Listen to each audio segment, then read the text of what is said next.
All right, we'll give it just a couple more minutes. Sounds good. But yeah, that's it's kind of funny actually. Might as well just start talking a little bit about things anyway. Yeah, So do it. um, all right. I'm curious. So did you ever think that when you're like, okay, you wanted to write an album, Hmm. um, how did you think it was gonna go, and how was it different from what like you know how we ended up working on the album together? Like, kind of what were some of your like expectations that may have been a little bit different? Well, it's funny because, so I mean, I'm going to go back a little bit further. So when I actually first started playing guitar, I was with a group of friends. I know I was probably about 16, 17 at the time, and randomly, like obviously we were all metalheads, so we went to like shows and all that sort of stuff. And a few of us, so my friend, or myself, my friend Ash, and Danny, were like, "Should we go get a guitar?" I was like, "Well, yeah, but aren't they expensive?" And then so we were like, right, okay, well, let's just go get one anyway. And then my friend Sarah actually was like, right, I've got a friend who can hook you up. I was like, great, okay. And she got me like this really basic Fender copy from China or something. It was beat. Literally, it was the worst pile of stuff ever, but it did what it needed. And I was like, okay, brilliant. I can learn on it, wicked. So then after, a year goes by. I'm like, right, okay, I can upgrade my guitar finally. And then that's when I really finally actually started taking lessons to actually like properly start developing my skills as a guitar player. And it was really like with the couple of years I was with him that I was like, right, do you know what? I want to write, some wicked music.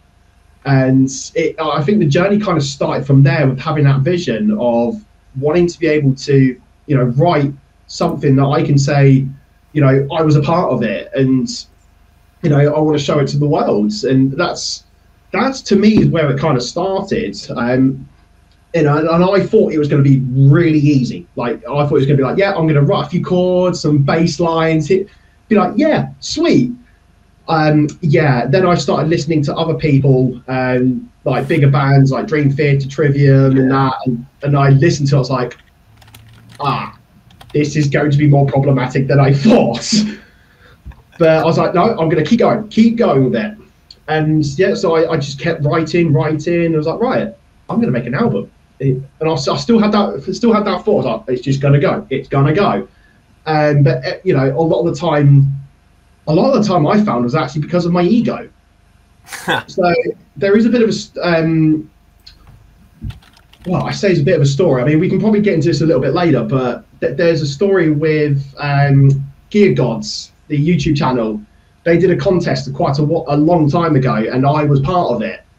Um, and actually, it was because of that I nearly lost. I nearly stopped playing because of it.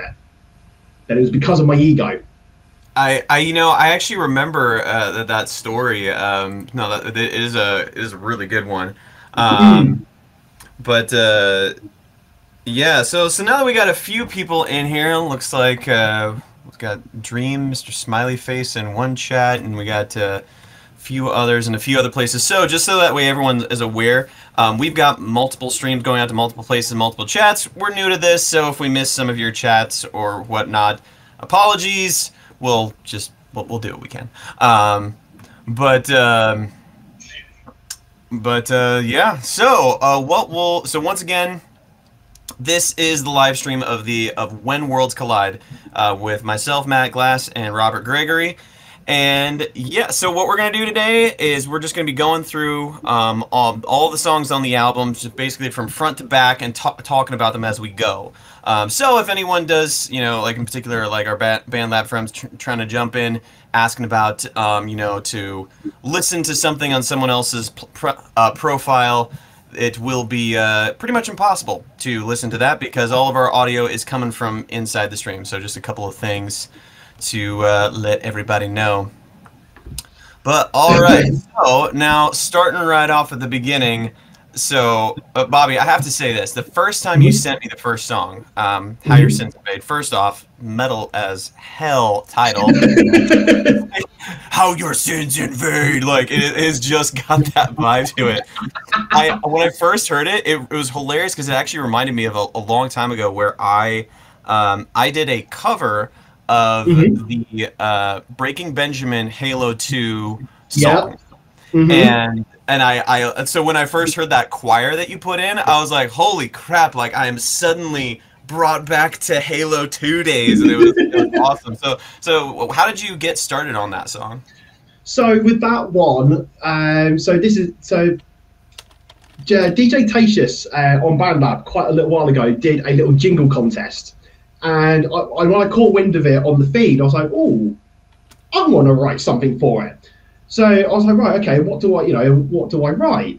So I just did what I would normally do. I just basically noodled the hell out of the guitar. I just like, oh, let's just figure it out, And what I end, and I think it was about after an hour, I actually came up with the heavy distorted part at the end. So I had that because he said it was 20 seconds that it needed to be, and no longer because otherwise you needed to worry about the tail. So I was like, fine. So long story short, I came up with that little heavy bit, and that then originally that's what it started with, and then it wasn't long after that I thought, why not have this as a title track or something of the sort? So that's when I added all like the choirs, the synths, and everything that led up to it, and I just literally played around with it. I was like, I want to kind of like give it a nice slow start, Hmm. to really introduce what's going to happen, and then suddenly just get a belter in the air. So that's kind of how I sort of came up with eventually with the whole minute track of How Your Sins Invade. And I mean, I remember just starting off with the when I actually came to the beginning part. I just started with the choirs. Started with that. I was like, right, okay, cool. Then I was like, okay, how do we make it different? Because obviously each part's kind of got to be different, but at the same time, it's got to lead on to the end goal. So that's kind of how it really went about. And then as for the title, I just kind of went, that'll do. I honestly, how I just think of titles, I just pick random words, think, does that sound cool? Yeah, let's just try it in and just see what happens. Let's just throw it in and see what happens. Well, you know Yeah, what? Let's just go ahead absolutely. and kick off and listen to the title track, and so that way you guys can hear some of that Halo vibe that I first heard when he first sent it over to me. So here is How Your Sins Invade.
I think So I yeah, actually clearly you can hear like that like the big epic choir vibe with that huge distorted guitar. Like I love it. I nearly gave myself whiplash just then. I was like banging out in the background. I was like, oh, that's gonna hurt in the morning. Oh man, but yeah, that was it was a song that when I first heard it, I was like actually like I think that was the one I did the least amount of work on because kind of how I've always how our collaboration has always worked is like you start off the songs with the basic Hmm. structure and most of the instrumentation done, and then kind of what I do is I maybe tweak the arrangement slightly, Hmm. add some production, little like special shiny things, for Yeah, lack of a yeah, better absolutely. phrase. Nothing wrong with that. And that was a song I remember listening like because it was arranged so well. I was like, shoot, like I really don't have much to do on this. Like, really, Mm, it's just like like that one swell was the one real thing that I added, which is kind of make that like screechy sort of like yeah, yeah. digital thing or whatever. Because I love crap like that. Like one of my big influences is Oh, Cell Dweller. Have you ever heard of him, Bobby? who? Cell Dweller. There's a chance I have that I It's probably would have somewhere down the line. Yeah, it's a really small artist. So like Hmm. he only gets like about 1,000, not 1,000, excuse me, like 1 million plays on Spotify, which I know that sounds hilarious to say. Like, but he's not Hmm. mainstream. What he Hmm. does is he's basically a hyper multi instrumentalist. So he plays drums, Okay. sings, screams, does full sound design. So like starting from a sine wave to everything, and mixing and audio editing. He's like an absolute monster of a musician. And what he Wow. does is he does this like really wonderful blend of hyper electronic and synth stuff Hmm. and like dubstep mixed with like some real like rock and metal. It's incredible stuff. Check it out at some point because Yeah. that's where like a lot of those kinds of things in like what I do creatively, that's where a lot of it comes from. See, yeah, no, that makes a lot of sense, and for what the stuff I've heard you do, and actually, like, funny you mentioned that, like, as you were just describing that, that actually reminds me of Mick Gordon, the Mick Gordon, guy I've never heard of who, them. so have, he was the sound designer for the Doom 2016 game from Bethesda.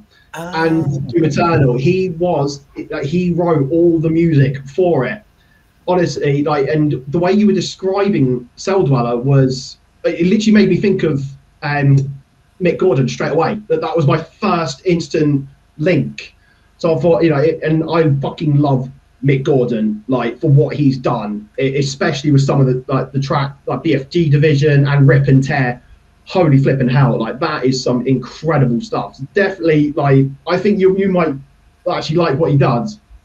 No, for sure. Actually, now I'm starting to wonder, did Mick Gordon also do one of the it's not Half-Life. I'm thinking no, Far Cry. Did he do some of the Far Cry games? I think he did, yeah. Like, I Yep, then I think, do know who that guy is because I remember yeah. one of my audio engineering buddies. This guy is like really stinking good. Hmm. He's like this to kind of give you an idea of the level of this dude is that he mixed Nine Inch Nails at Red Rock Stadium in Oh, wow. so yeah like Okay. huge. And so he was so when we were sharing music, we were working a show site together. He was like, "Oh, dude, you need to check this guy out." And he showed Mm. like, and it's basically Mick, if I understand correctly, showing his process and like with video how he created some of like the score for Far Cry, and it was just like, Mhm. holy cow, this guy's an absolute monster of a musician. Yeah, yeah, yeah. Jeez. Honestly, yeah. He actually also did a documentary as well on, again, on how he came up with the score for Doom. And what was actually funny in that documentary was at the very beginning, the developers at Bethesda and I think ID Software as well, they actually said no guitars at the very beginning. And then about halfway through the project, they were like, actually, yeah, guitars I need is we need more brutality. And yeah, and that's when he came up with the idea of adding like a chainsaw effect alongside with the guitars as well, and just to really oomph it up a lot. And it was just incredible, like hearing it. I was like, wow. Yeah. Nah, it's amazing how songs can grow and change over time, which actually kind of Yeah. reminds me of this next one. Nothing. So nothing's left for you.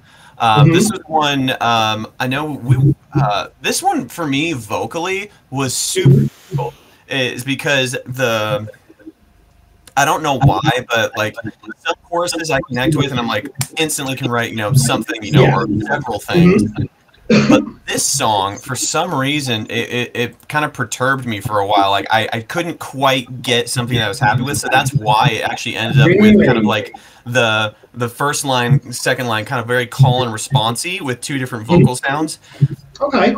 And that's that's actually why I ended up with, because like the types of moves that I wanted to do with that chorus, I was having trouble figuring out. So that's actually what the chorus ended up being, was basically me problem solving my own writing and like constantly reworking it. Yeah. Okay.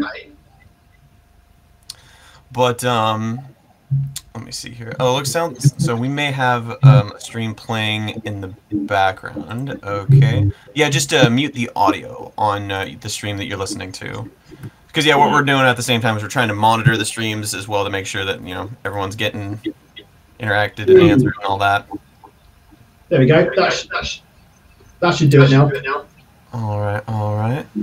So cool. All right. So one thing I love about this song is that lead synth line. So was that lead synth line, was that like one of the first things that you came up with this song, or was that something that kind of got added later on? I think, if I remember correctly, this got added later on. So I think with this one, I'm trying to think how I even got with this one. I think I was working with someone, and was I working with someone? No, I wasn't. I just randomly came up with it. I think what I came up with was, it was the chorus that I actually came up with first, and I was like, right, okay, what can I do with this? And I was like, oh, what, you know, I was really stuck for ideas for ages, and I was probably sitting on this chorus for about a good month and a half, maybe two. And I was like, right, okay, what can I do now? So then I was like, right, okay, let's just add a random synth line and let's just play some random notes and just see what happens. And that's when I finally got to the melody that I wanted. It's like I was just playing and playing and playing, and then I think it was the first like 5, 6, 7 notes. I was like, oh, okay, that sounds good. The rest don't. Right, bugger them off. And then it was literally how that went. It's like, okay, right, what notes can I add next? And built it, and then finally got to the point where it was actually done. I was like, oh my god, yes, I can write the rest now. That is awesome. All right, let's see. Listen to Nothing's Left for You. Mm-hmm.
So I So was just having a yeah, little joke in the background there. I was like, I got to do it. yeah. I was kind of wondering. I was like, all right, let's that was almost one thing I almost thought about, like, okay, wonder if I could figure out some way to like hook it up so that way we could get your guitar audio and like my vocal or something like that in the stream, but that it's a bit of a bit more technical. I mean, to be But honest, yeah, well, I most, love that the very like uber classically like thirds like lead electric guitar on that song, because it like that's one of those things that we don't do a lot in this album. We don't have a no. lot of like super classic metal moves. So whenever they Mm-hmm. come in, I'm just like, oh yeah, like Oh, that's just when you know it just hits the feels like, oh my god, this is awesome. It's like, yeah. Can you hear that? I can. Ah, so we do have guitar. Okay, I can do it from this way, so that's fine. No, the so I'm curious. What was what other? I was curious. What questions do you have for me on that song, or kind of things that you were curious about? Well, this is the funny thing. I mean, this one in particular was we were quite far into this whole particular project at this point anyway. Hmm. So really, at this point, I had no questions because after the amount of tracks that we had done already, and decided on the fact that we were going to do this album, I at this point put my trust in you. Quite, if I'm honest with you, I was like, do you know what? Just do what you want. Go for it, man. It's like whatever you do, it's gonna sound awesome either way. So I had complete and utter faith in you, and that showed. So I have to say hats off to you. Well, and that was one of the things I always kept wondering. I was like, okay, am I, you know, because one of the things that I can be a bit forceful in my communication Mm-hmm. style sometimes, and so one of the things that I was like, okay, like Bobby's being so nice about everything and just like letting me do whatever I want. So that's why I'd always be like, okay, you sure you're cool with this? Does this feel good? Does this sound Yeah. good? And that was always one of the things that because you were just so polite about everything, I wanted to make sure that hey, we're in this together, and I'm not just like you know being some sort of diva writer or something like that. No. Honestly, like the every time that you put something in, made an addition or anything like that, the wife would hear it as well, and we would both first of all listen to it and be like, right, how does this sound? And we both, we'll both listen to it together. We'll look at it. Yeah, honestly, like, it didn't take us many times to actually listen to just what you've done and to go. Any changes that we would have made, I would have already have told you about. Hmm. There was very little that I wanted changing. If I was really honest with you, there not really much needed changing at all, if not hardly anything. Well, that's good because now the album's out, and so we're all kind of like locked into this. So Yeah, that's it. No, absolutely, it's there. It's there for the world to see now. yeah, for sure. No, that was one of the things that I was like, oh, because I never remember the lyrics that I write, but well, Oh, don't. some of them, like this one was one that was a little bit more abstract. Like I said, I kind of like struggled to get into it, but this one was it's an interesting song because it's very it's all very focused around kind of some old experiences that I've had with Christianity and Jesus, because I am a Christian. I do believe in Sure, Jesus, sure. but it's I one of those remember you things saying before. you meet and you when you get really deep into those sorts of worlds, you start to realize that wait a second, some of the things that people tell you aren't really all that real, and some of the people that are in leadership positions, it's purely for their own benefit, and that's what a lot of this is is when people are going to those places and those people looking to leaders to tell them what's good, to go for hope, and then it's Mm-hmm. someone that is just kind of using them. That's really what this whole song is about, and that was why Yeah. that line, it's kind of weird because it's a little bit ambiguous. Most people wouldn't know what it's about, but it's I gave it all and I never knew what it really cost. It's like I gave everything to this belief system. I gave everything I had, did everything Mm. what everyone told me to, bled for it, but it still wasn't enough to make it true. And Mm-hmm. that's the thing is like even though you may have things in your life that are really important to you, um, it sometimes we can all get deceived by things that we think are going to fix us, things that we think are going to be what we need, and Mm. and sometimes it doesn't matter how much you believe, it doesn't matter how much you do, it's just not right. And that was kind of what the overall lyrical message of this one. But now let's move right along to the first song we worked together on, Apocalypse, which Oh clearly is yes, my mom's favorite. is it? Yeah. Oh god, Apocalypse. Oh my god, this was like what, a year ago now that I think we wrote this one. Yeah. And I think I remember because I remember showing you like the first segment of it. Like, I think I had like the first 20 seconds, I think it was, or I just came up with it off the cuff after you showed me like some other bits that you were working on and that. I was like, oh, and I thought, okay, well let's try and match that. Let's just try, or see what I can do. And then I came up with that. I was like, oh, well, I've got this. Have a listen, see what you think. So I was like, should Yeah. I work on it more?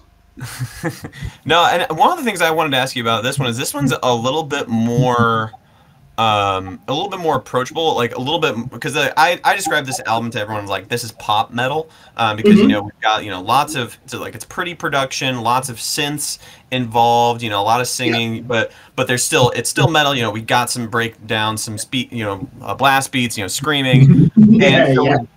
with this one, why this one feels way more like general like hard rock almost. So I was Hmm. kind of curious if that was something are there some like more softer bands that you listen to that are kind of in this vein? I mean, the first band that would come to mind, like if I was gonna suggest any, would be Yellow Card. Yellow Oh, Card. I really? I had didn't a know you listened to Yellow Card. Yeah, I had a phase where I listened to them real constantly. An old friend of mine actually introduced me to them, and I was like, oh, I like this. And so I listened to. I'm trying to think which album it was. I don't know if it was their self-titled one or if they've got one at all. Or But it Ocean's was. Avenue. I know that was like one of their big I ones. think it was that one actually. And I just listened to it. I was like, it wasn't really like it wasn't obviously what I would normally listen to, but it was just a really nice different contrast, and it just really took me by surprise that I was actually quite happy to just sit there and listen to it all day. Because they were just so much more different. Hmm. Another band actually would be Hands Like Houses. That's another one. I've got their album Dissonance on CD and obviously on Spotify and everything. And the track that I sort of picked up on the most was New Romantics, one of like the stadium rock tracks, and it was the bit at the beginning where it sort of like comes in with this sort of like sparkly bell and in the background with this sort of like C sharp sort of like bass synth in the back, and then just coming in with the guitars, and then after all that, the bass kicked in, and it was just like this. Oh my god, yes! And I mean that's what hooked me on Hands Like Houses. But I found they're very similar to Yellow Card in some senses. Like, it's not all the tracks were like really sort of hitting there in your face, if you like. They were very. Some of them were quite subdued, and really felt. I think it just really felt awesome. So I was like, I like these guys too, and so I think that's where some of my softer touches I think comes from. Is coming from a mix of those two, and I'd probably say more Hands Like Houses if anything, but Yeah. definitely there were some Yellow Card ideas there, if you like. Oh, it's kind of funny you mentioned Yellow Card because that's actually like because you mentioned DJ Tatius earlier. Like that's like a Yeah, huge influence on him. He loves Yellow Card. I I remember got into seeing them a that little. actually. Yeah, I got into them a little bit. It's not like one of my main influences, but it's kind of funny you mentioned Hands Like Houses. I saw them live, and I was really not impressed with them at all. Really? Yeah, it was really because it was interesting because I saw them with a whole bunch of other bands, Hmm. and I was like, oh man, like I was like, man, I feel like those guys like there's just not a lot there. But then I happened to go listen to them one of their records, and I was like, Hmm. holy cow, this is a whole different experience. Yeah. And that's one of those interesting phenomena is that there are definitely some bands out there that they put out great records, but they're Hmm. not as good live. or Yeah. vice versa. They're really Yeah. great live, but they don't put out as great a records. Yes. Which is it's just always really interesting to see. And so it's always really fun when you finally find a band that can really do both well. It's hard to do both. Like, I've not really had any experience playing live or anything like that, but I can only imagine like having to do that at the same time as well as being able to write some really cool stuff. That takes a lot of skill to do both, and it's not an easy thing. No, no, it definitely isn't. But all right, let's kick off Apocalypse. Let's do it.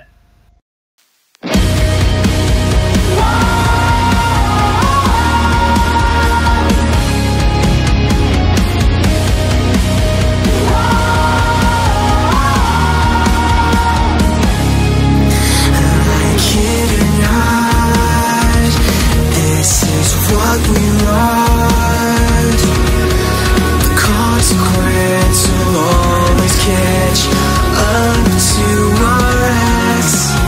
Failing to try weakens the mind. Inaction is the tactic of those who fall first.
Yeah, no, that is that one is a good song. It It is. was. Oh, I do love that one. It's just like it's just really like this awesome energy. It's really upbeat, and I thought, yeah, I want that kind of thing.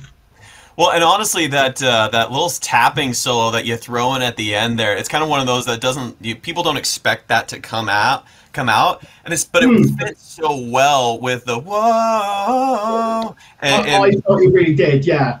And the thing was, like, when I was mixing this, I was like, I want both of those things loud. How do I do this?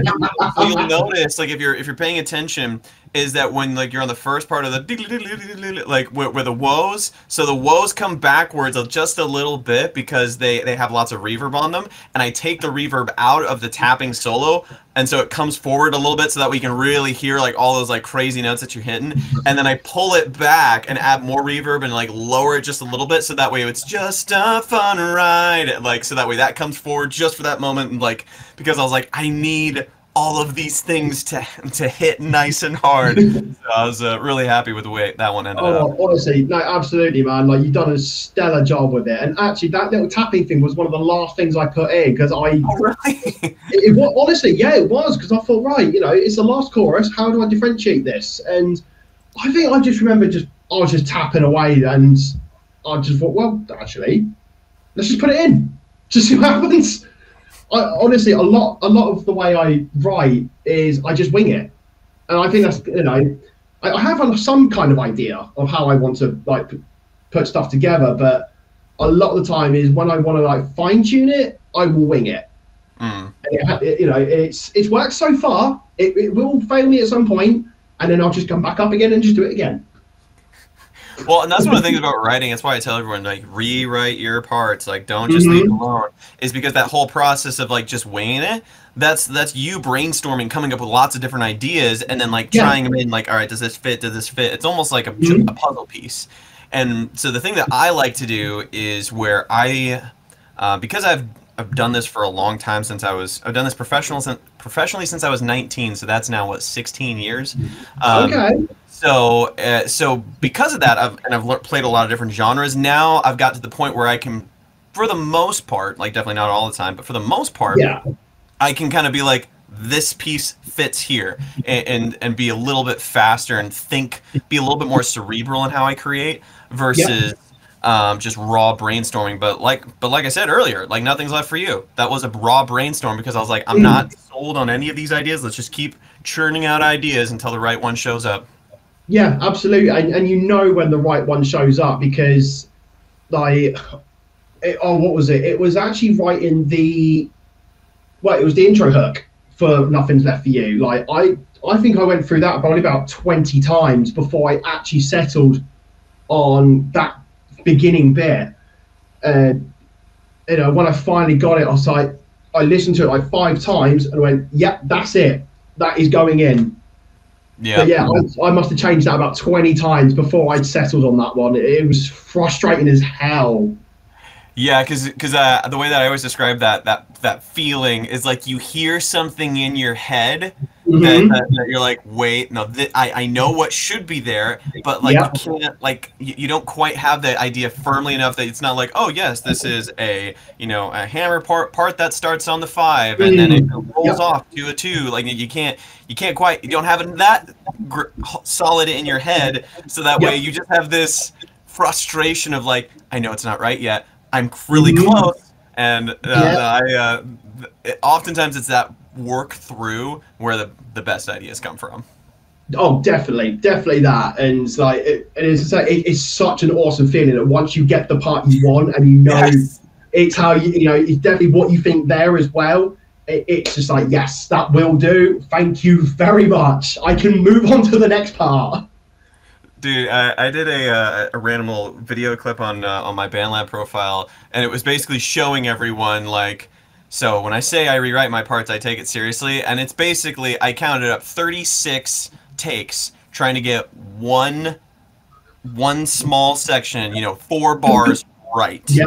Now, it was very difficult because like it's in 7/8, it's progressive metal, so it's like it is incredibly technically demanding. Still, this 36 takes just to get 4 bars. Like, oh gosh.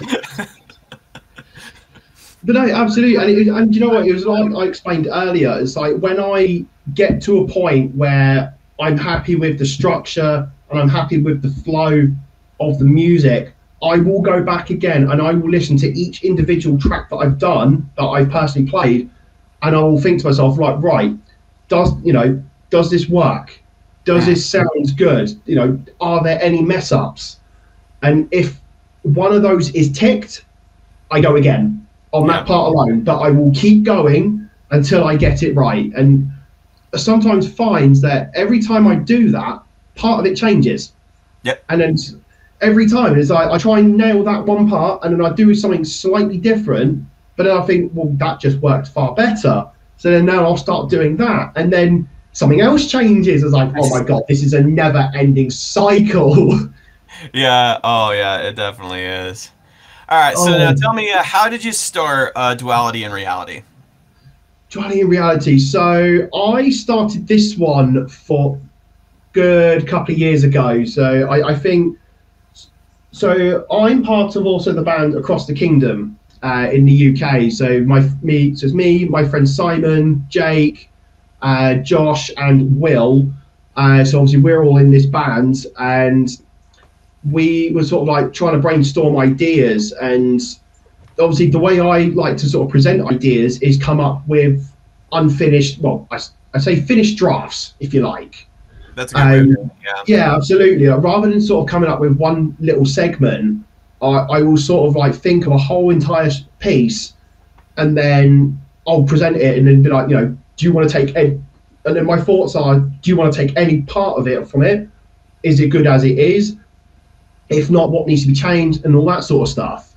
So I presented it to them, and they were like, yeah, that sounds great. We can definitely work on it and stuff like that. And then nothing ever actually developed after that. So it was one of those that eventually it just sort of sat there. And then that's when I thought, okay, well, let's just put it on BandLab and just see what happens from that. And then got a few people sort of worked on some ideas and some drafts and stuff, and they put them out and everything on sort of BandLab. It was like, great, cool. But then nothing sort of really stuck, because I'm also quite picky with how with how I want things to sound, and it just wasn't. It was hard to sort of like pick a good one, and then I thought, well, okay, if I can't really do so, so what am I going to do with it? It was just kind of sitting there, kind of collecting dust, if you like. But it was a fun one to write though, because I particularly love the riff at the heavy riff at the very beginning, when it sort of like comes in with the double kicks. It's like,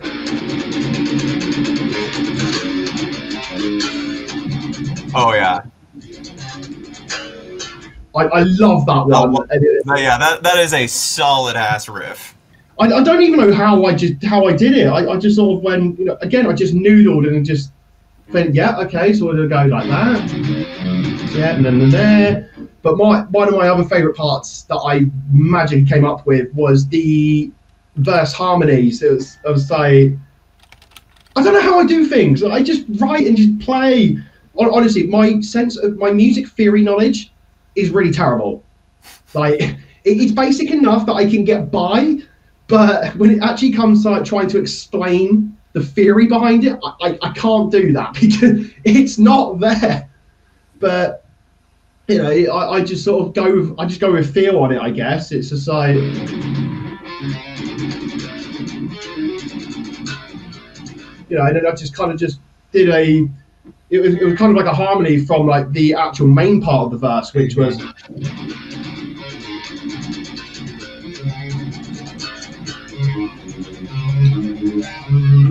but it was kind of like the first part was, I just kind of just went, okay, well, what if I just harmonize those two? And then it just kind of went, yeah, I like this.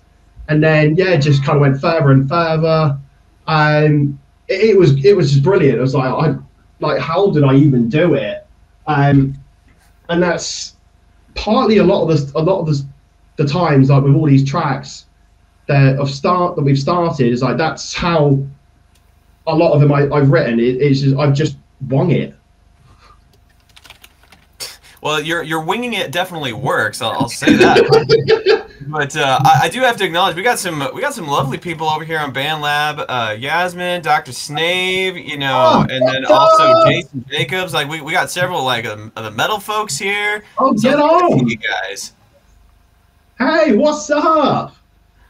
But all right, and so the one thing I'll say about Duality in Reality before we play it is that this Mhm. song, when I first heard it, I was like, oh man, these are some heavy riffs, these are some heavy drums. Like I was like, okay, shoot, dude. Like I like, all right, I'm normally not confident enough. Well, actually, screaming for me was a new thing for me vocally just 2 or 3 years Oh, ago. okay. Yeah. And so also so that's why I never like led with it with like I Mhm. never made huge sections with lots of screaming because of that, because I Sure, didn't sure. quite have enough confidence in the sound, because I was also still experimenting how to make it sound production wise and mixing wise. Mhm. Yep. But when I heard this one, I was like, son of a bitch, like I have to, like, there is no option. Like Bobby just threw down something heavy. Like I need to respond in kind. And so I was really proud of how the vocals came out. It's kind of funny. Also, the other thing is that the lyrics of this one, Duality and Reality, it purely came from, I'm in the Pacific Northwest, right? It was just raining, dumping, just so Was much it? water was coming down when I was working on this. And that's Oh. exactly why that first line kicks off, and then it eventually becomes Duality and Reality. I was like, oh yeah, that's Mm. right. That's one of the reasons why I love living where I live, is like there's so much water and rain that comes down, so everything's green and beautiful. But Hey. you need that chaos, you need that destruction, you need that to happen and so that's where the theme came from. So that Right. is Duality and Reality. Let's take a listen. And now I know why.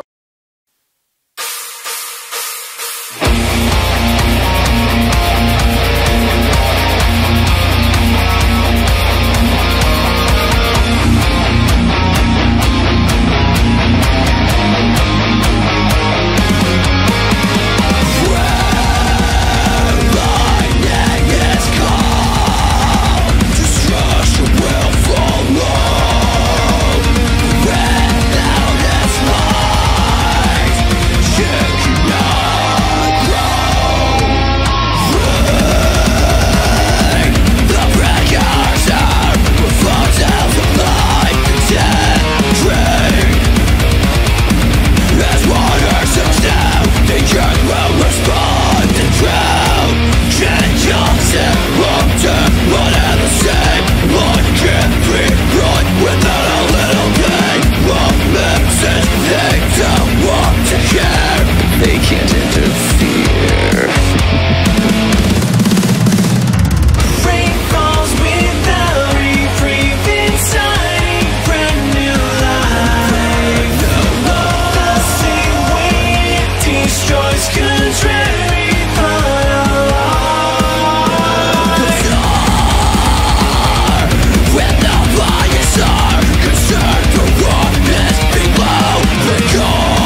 So yeah, that one's a friggin' barn burner right there. Like, Honestly, it was just so cool. Like, especially when you showed me like the draft of when you like the screens at the beginning, like just really like pumping it. I was like, oh my god!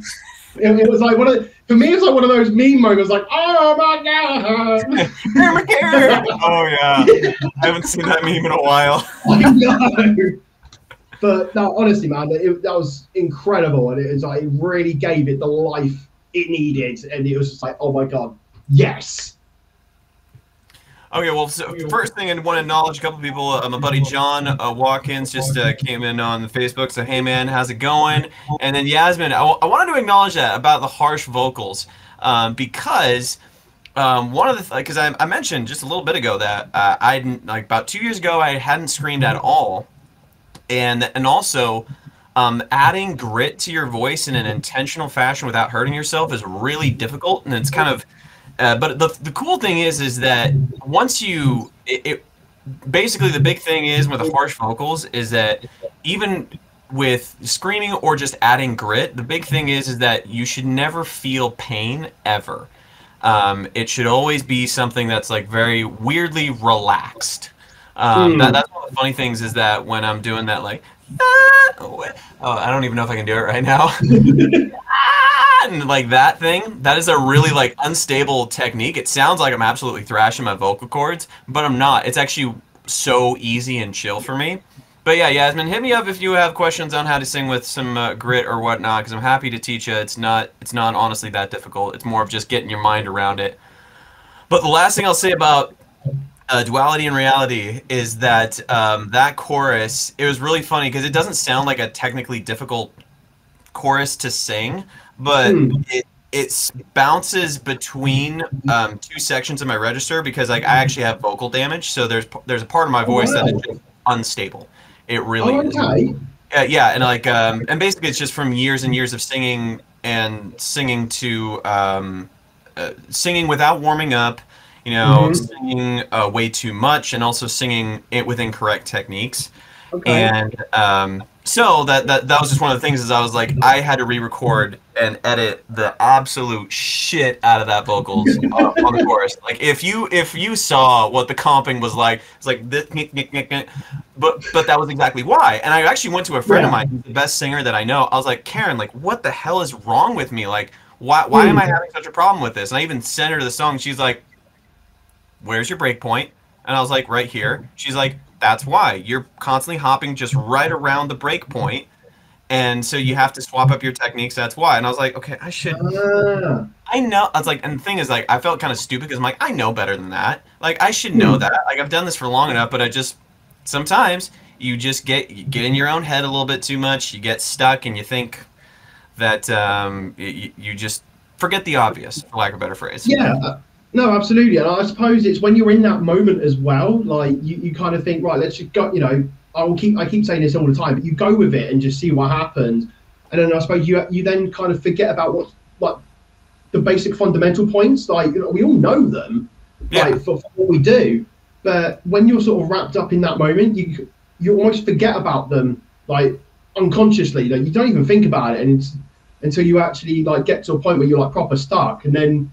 As you said, like someone pointed out, there was like with the break point and everything. It's like, well, why didn't I not think? You know, I should have thought about this already. But then, as you said, it's when you're in that moment, you know, you subconsciously just randomly forget about these things, and it's hard to then kind of get back into it until either someone points them out to you, or you know, then you kind of just figure it out again.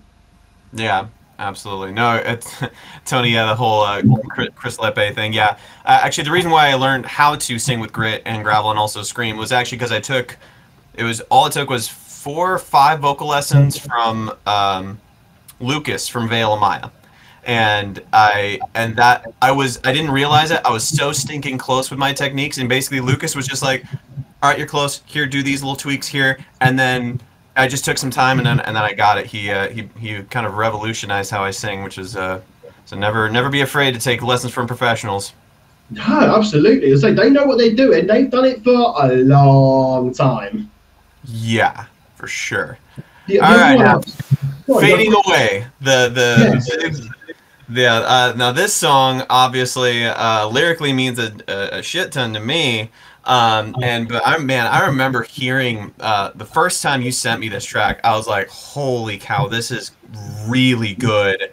Like this, I have to bring my A game on, because this is like one of the tracks on the album, which we Yeah. ended up realizing later on that there's actually a lot of really good tracks that we have. This is like the first one that I was like, oh, okay, I need to take this seriously. So kind of tell us a little bit about how you started Fading Away. So I started Fading Away with, I started with the intro. So that's the first thing that came to my mind was I actually came up with the piano melody at the very beginning. I just sort of just went to, and then it was like, okay. And then I sort of like, right, okay, how do I want this to go? And I sort of had this feel that I didn't want it to be super heavy, but I still wanted it to be points where it sort of really grabs you. But there was also points where, you know, I kind of want it to have this like really nice little journey. So I kind of came, so what I did was I took obviously the piano part at the very beginning when I finally got it down. The first thing I'll do is I actually will move the MIDI that I have for it, and I'll move it in different keys. And I'll think like, right, what one sticks out to me the most? And I was sort of going through them, and I was stuck between two. It was the one that it is now, and I think there was another one where it was 2 tones down. So I think it was, you know, going G sharp. I think we were going in the key off. That I was kind of really stuck between them two. Or at one point I was actually stuck between the C sharp minor key as well. So technically I had 3 points to kind of go with.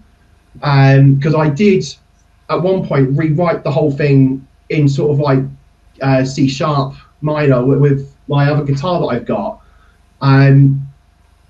But once I eventually settled on the D minor key where it is now, I was like, right, okay, I want this to kind of really, you know, catch people's attention. And it was actually one of those tracks that I'd written the first draft in 2 days, from start to finish. Wow. Drums, synths, guitars, the lot. Like, obviously no vocals or anything, but yeah, the whole draft done in 2 days. I was really like, what the hell just happened? It was literally like life flashed before my eyes. I was like, that's the quickest I've ever written a song in my life. And I was just like, oh my God. Obviously the arrangement was completely different to what it is now. I think I had,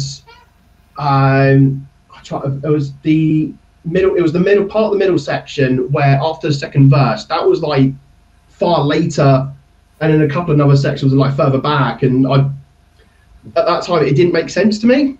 After I obviously listened to it and put it out on BandLab, I sort of listened to it and I get to a point and I was like, okay, this doesn't make sense to me. So I was like, right, bring it back, let's go over them again, rearranged it, and that's when I was actually really happy with how it turned out. But yeah, no, the point that started it was that melody at the beginning. That was kind of like the driving force of it. And I kind of wanted to keep that sort of momentum on that melody going. So yeah, I just focused it around that.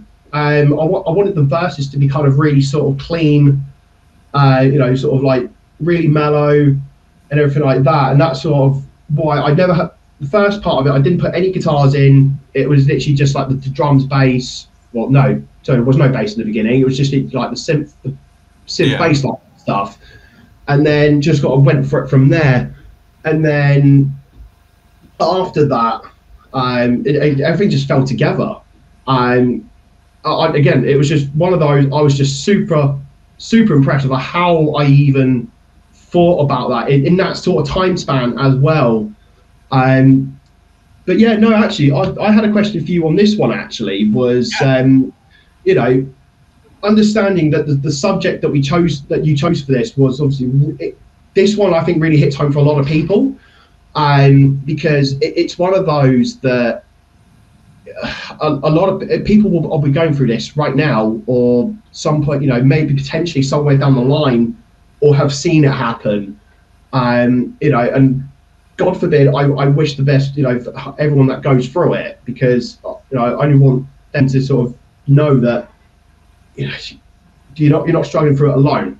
And what I would like to know is what sort of how did you come up with the idea of coming up with that subject in the for it? I guess, if that's kind of what I'm trying to say. Yeah, no, honestly, that was because I oftentimes I will write my melodies, not always, but I will oftentimes write my melodies and my rhythms first, even with vocals, and so I'll figure out like what. So it's really funny. My demos sound absolutely hilarious. I'm just like, yeah, like that. That's what it sounds like. Yeah. And I have to go through that process to figure out. And then once I kind of figured out where at least the rough ideas, because I never get them too nailed down, so that way in case the lyrics change, the number of beats and whatnot used. I was trying. Like I said, I really loved this song right at the get-go. So then I was like, okay, I need a really good subject. What is a good subject? What am I thinking about, feeling? What's something that connects? And then I was thinking about, my grandfather and all that's been going on with him. And because that's something that like me and my family, we talk about it probably at least once a week. And how he's doing, what's going on, how it's progressed. Yeah. And it's it's very emotional. And because when I say that my grandfather was a hero. Like the reason why I use that phrase in the bridge is because he is the definition of the self-made man. Like the work ethic that man has always had. So he worked in his family insurance agency, for most hours. Then built a couple of houses by hand. And then would race cars, and then he would rebuild them from scratch, and then put them all back together, and then race cars for fun. And then also did all sorts of real estate investing, and because he was such a ferocious hard worker and such a self-made man, he basically took care of completely several chunks of the extended family, just purely on his back, easily. And that's just what he did, and he's always been such a humongous support to everyone around him. That's why it's like that's why I describe him that way, and that's why it's so hard to watch, is because one of the most capable human beings I have ever met is now slowly not that person anymore. Just hard to watch. That must be like I can't even begin to fathom like what that must be like. Like I've personally not seen it as far as I know. I have spoken to people before that have seen it and what have you, and I just think, wow, but to have the strength to be able to do what you do, seeing all that's going to be that's not, from what I understand, not an easy thing to do. So I can only say, I think your grandpa would be bloody proud of you, like seriously. Yeah, I thank you, and I appreciate that. Obviously, this isn't exactly his type of music, and honestly, he's a hyper private person, so I haven't even shared with him that I wrote this. But also, his mind is not what it used to be, so I don't even know what the reaction would be. But anyway, like I said, super heavy song, really means a lot to me, and honestly, I really love, because I use art to process my feelings. I think way more than I feel, so that is why Fading Away is as emotionally intense as it is, and here we go. Let's do it.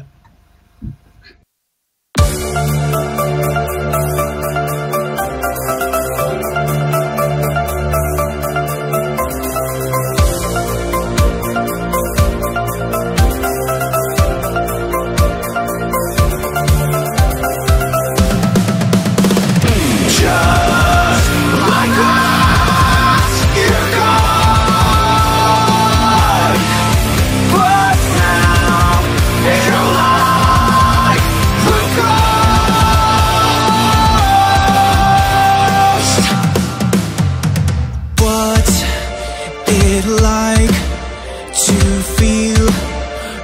your mind let go from the inside?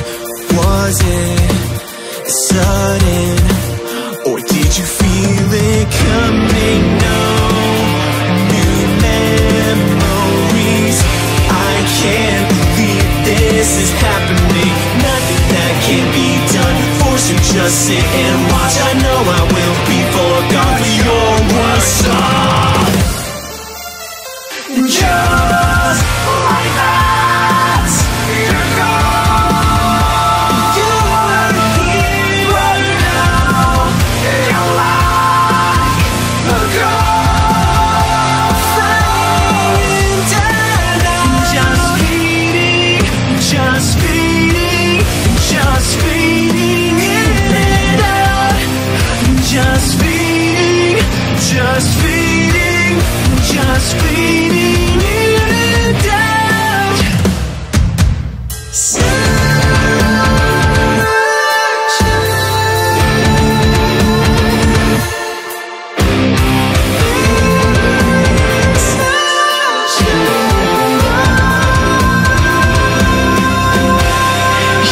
Yeah, right.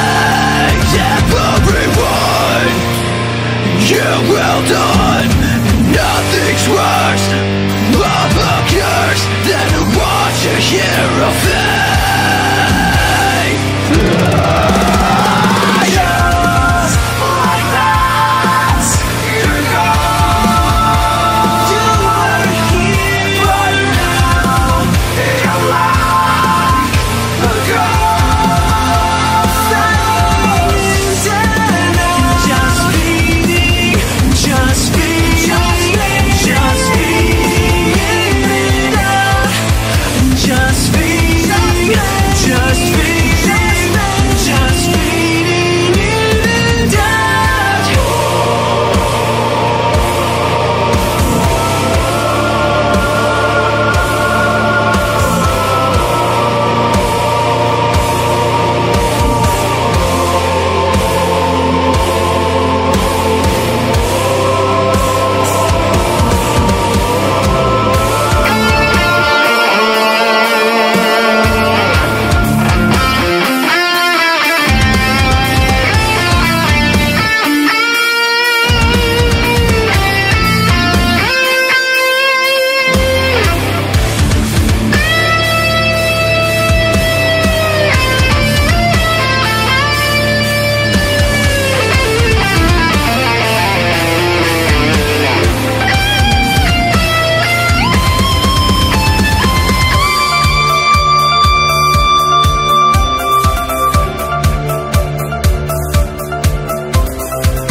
Just like that, you're gone. You are here right now. You're like a ghost flying down.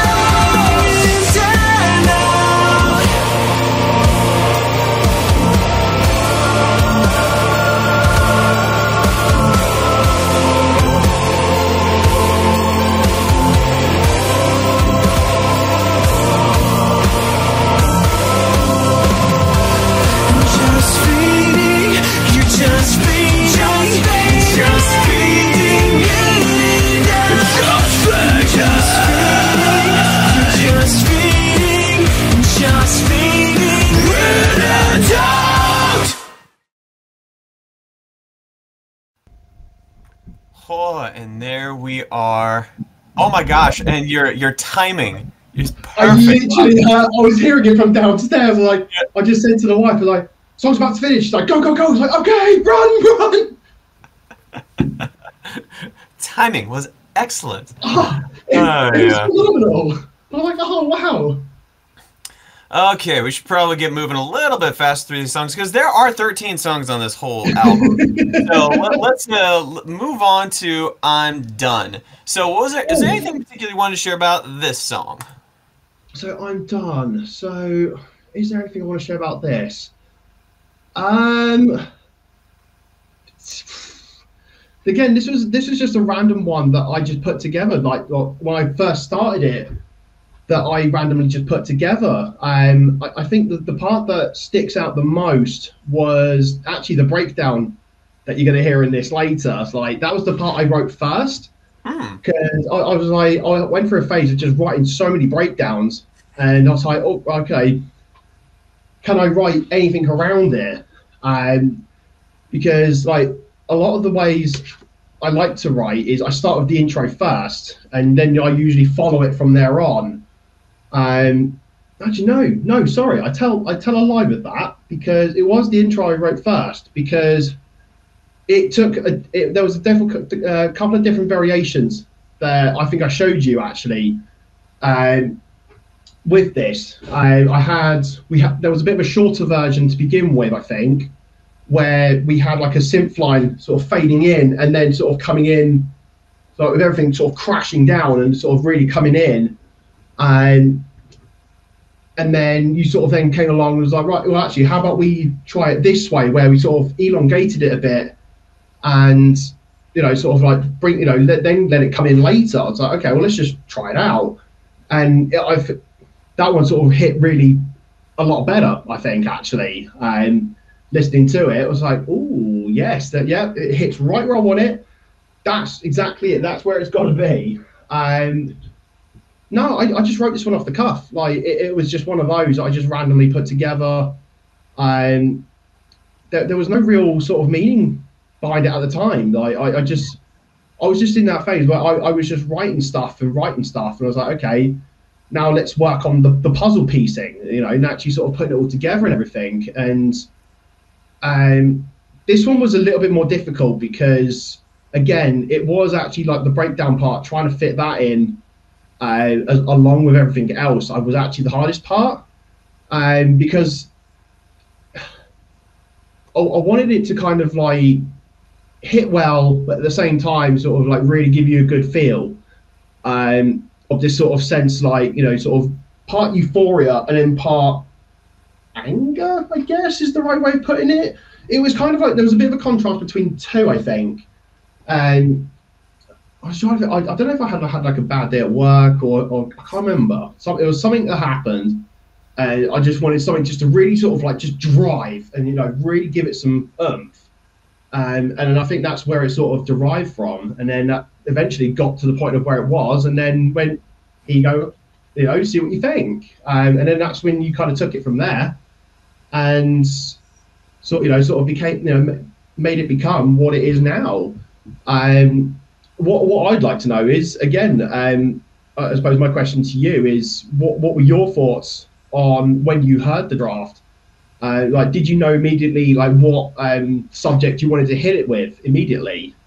Not immediately, but it was pretty. It was relatively soon after the lyrics came on this one for me anyway, relatively quickly. But because just like stuff going on in life that makes it very easy to write about something negative. And especially because that's one of the things that my wife and also even DJ Tatius, they give me a little bit of guff for, is like, okay, you always write like angry, depressed, something. Nothing is ever nice in your music, like nothing. And I'm like, yeah, I know, but like I said, it's kind of an outlet for a lot of negative emotions. But no, the thing that was interesting for me with this one was, after we got most of the lyrics done and like just from draft vocals, I needed to start working on finals. And then I got COVID. After avoiding that beast for a good 2.5 years straight, I finally caught COVID, and absolutely wiped me out. But the big thing was, it took a really long time for my voice to come back, and so I attacked the final vocals on this kind of probably a couple weeks before my voice was 100%, honestly. Sure. So that's one of the things that the previous versions of this piss me off, because like I can hear, like, I actually had to change how I did some vocal processing just to make things fit right and sound right, because like there were several I think there's a previously released version of this that makes me angry because I can hear in my voice like there's just not as much umph and as much power as I want to hear it, and it's because I was coming fresh off of COVID, but we were I was honestly starting to feel bad. I was like, I know Bobby wants to get this thing out, but I'm like, so that's what I always remember with this song was the fact that it came out as good as it did, even though I was not at 100% yet.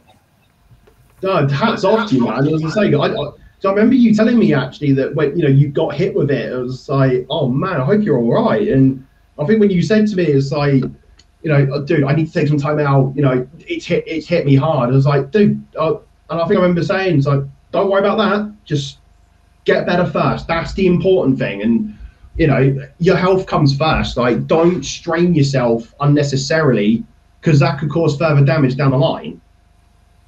Yeah, and that's why I did take my time, so like I knew my voice wasn't like gonna be in danger and it didn't hurt. Yeah. But it was just one of those like it just when you get sick, and this is just for any of you vocalists out there, you just have to know this. When you get sick, the last thing to recover is this. There's just no way around it. It always is. So you have to give yourself time, drink lots of water, warm up, do those things that you got to do to take care of it, because if you try and go to 110%, because it's just like a car, it's just like an athlete. Like athletes always warm up before they're going to do something. This is bodily function. There is no difference than from what an athlete. So you gotta think kind of the same way. Yeah, but 100%. All right, and this is I'm Done.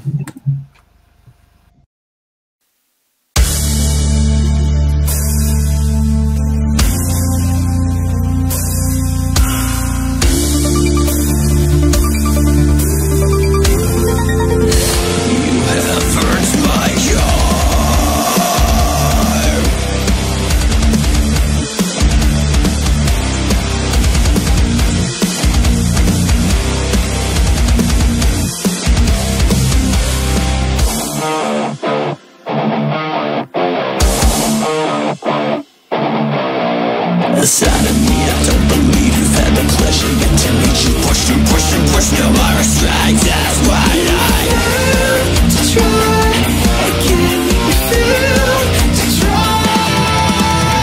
Yeah, every chance I'll do well, you can make it right. I guess that was what was on your mind. To try again. You failed to try.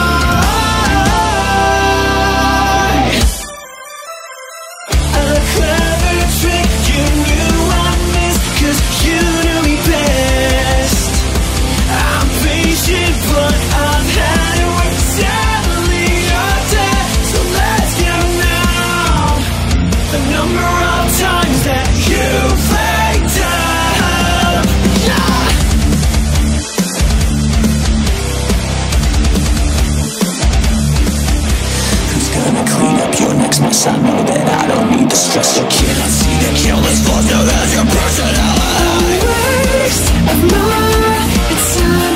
A waste of time. Disregard. Dismiss your face. I won't miss. I won't miss.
Think about yourself, cross downfall.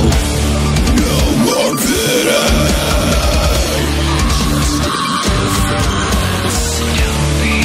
They don't notice you leave. That's how you know it did me.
I Yeah, that. absolutely love jamming to that. It is one of the favorite tracks of this. It's one of those to jam. So it's like, oh my god, yes.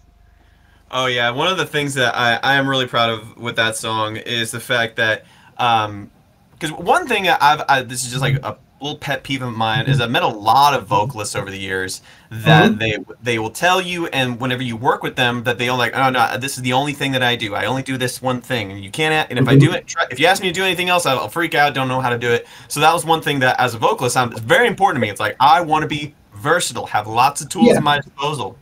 Hmm. Oh. But yeah, so like for instance, the fact you hear some fry screams, you hear some talk ups to build up into some screaming, and then you've also got more like traditional singing, and then but that's something I always like to do with compositions of any sort. Is yet you want to re-engage your listener in like Mm. different ways. So that's why you never want to have the same thing for too long. And that's actually one of the things that when I'd be like, especially with this song, because I remember because we wwent back and forth on the arrangement on this a little bit. We did actually. Yeah, I remember that. Because that was one of the things that I wanted this song to stand out, and I didn't want to Hmm. use some of the same like tricks and arrangement maneuvers that we had used before, Hmm. so that way it could really stand out and show and really sound as awesome as it could be. Oh, absolutely. And I think I think we've done well to get to the point that we have. Like, because you did, as you said, like we did go back and forth quite a few times, like to really sort of get to the point where we could both say we're done. And pun Yeah, intended, but yeah, it was like I think this is probably the one that we kind of went back and forth on the most, if I remember correctly. That because as you said, you wanted this to sort of stand out as something different from everything else that we've done. So it was like, right, well, how do we differentiate that? And then that's when we sort of finally sort of came up with like different ideas, and especially like at the very beginning with the intro, like because I had a different idea for that, and hmm, then you showed me the one that we've got now. I think you showed me something different to like similar to that, but a different variation of, and I was like, well, okay, well, how about we try it this way? And eventually we got to the point where we could say, right, yeah, we're happy with that one. Let's carry on with the rest of it. And then, finally then got it to where we were. So I think, yeah, I think we've done pretty all right there. oh yeah. Well, and like I said, that's what it because one of the things that I'm always aware of with songs is Mm-hmm. not repeating myself too many times, and Mm. because you do want to have consistency in the sound, especially across an album, but you don't want you don't want the listener to ever feel like, oh, I've heard this before. I know what that Yeah, move is. yeah, definitely, 100%. So now let's talk about Closer to Home. This one was one of those that I think I remember asking for several sections to be doubled because I knew the melody lines that I was gonna write for, especially for the chorus. I was like, I'm gonna be twice as long. I just immediately edited that when I sent it back because I was like, I'm gonna need Yes. that space. Yeah, no, I And remember that actually. I was like, honestly, my first thought was, I was like, why do you want it doubled? But then, because I thought, okay, well, let's just go with it. And then, then when you showed me actually what you were planning on doing, it was like, okay, yeah, fair enough. Yeah, let's go with it. Like, it made sense. Yeah, it was one of the. And the change that I actually liked on this was further on down the line.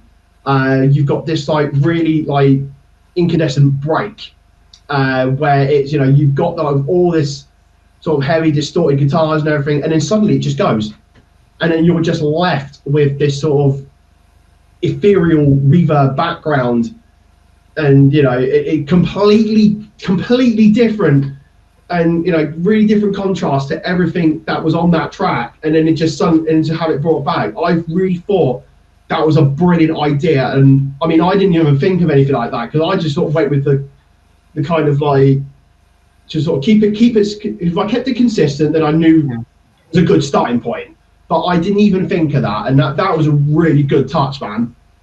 yeah, that was one that because I remember thinking that I was like, it's like I want some more dynamic drops, Yeah. and that was yeah that that one came in. But no, this is another good example of something I've shared on a couple of other videos, but I don't think I've ever told you directly, is that Mhm. something that is always in the back of my mind, especially with this album in particular, is that I'm always so aware of the fact that I've never, in my entire musical career, ever been anyone's first choice as a vocalist. Really? Things I've been involved in, I've always been like, you know, background vocalist, or wrote parts, but then some other singer did them, partially because I was a good guitar player, so people always wanted me to focus on that and do that. But that was something that with this album I really wanted to prove, that like I can absolutely I can hold my own as a lead vocalist, and like I can do that. Like I know that there is something like I've got that ability, and part of it was I just never had the opportunity to really like push myself. And thank you, Tony, for sharing in the Spotify. Yes, we all of this music that you're hearing, you can find on any of the streaming platforms that you listen to. So please, you know, follow, like, subscribe, all that beautiful junk. I always forget to do that. But get back to this, is that in particular towards the end of this song is when I really like pushed myself and really like, because you built everything up to this huge moment, and so I was like, all right, in order for this huge moment to land the way it's been orchestrated, and it felt really good, it's like, all right, I need to give this everything I had, and that I'm really proud of what we ended up coming up with towards the end. Is that it's, you know, so we've got these big, huge, chugging guitars with these huge synths, and then this like soaring high melody line. So it comes across just as epic as I was hoping it would. Oh, dude, it completely blew me away, man. Like you say, when you showed me the final draft of what you wanted it to sound like, I remember listening to it, and then I took it down to my wife and I went, "Listen to this right now."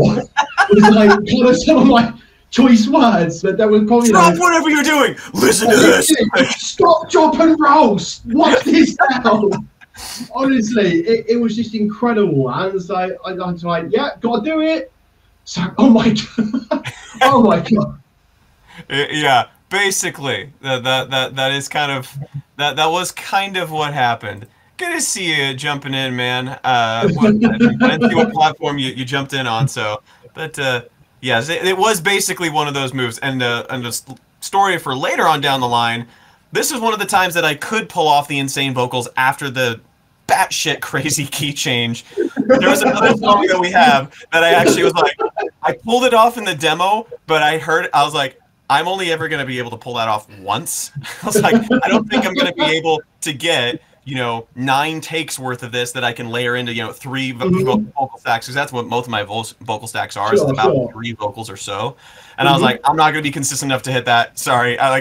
But this was one of the times I was like, nah, I got this, man. So this is that you definitely did, man. You definitely knocked out of the park. Thanks. All right, guys. So this is Closer to Home.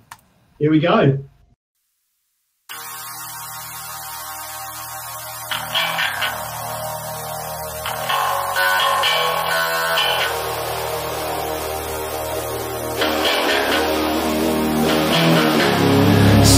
Much round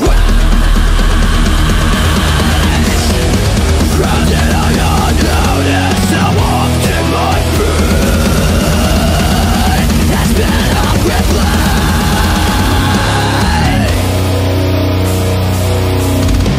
Been stuck, been spinning circles, making the same loop my whole life. It's about time.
Okay, yeah. Now I remember there was several moments in that song that vocally I was like, all right, hang on for dear life, bro. Let's just go for it.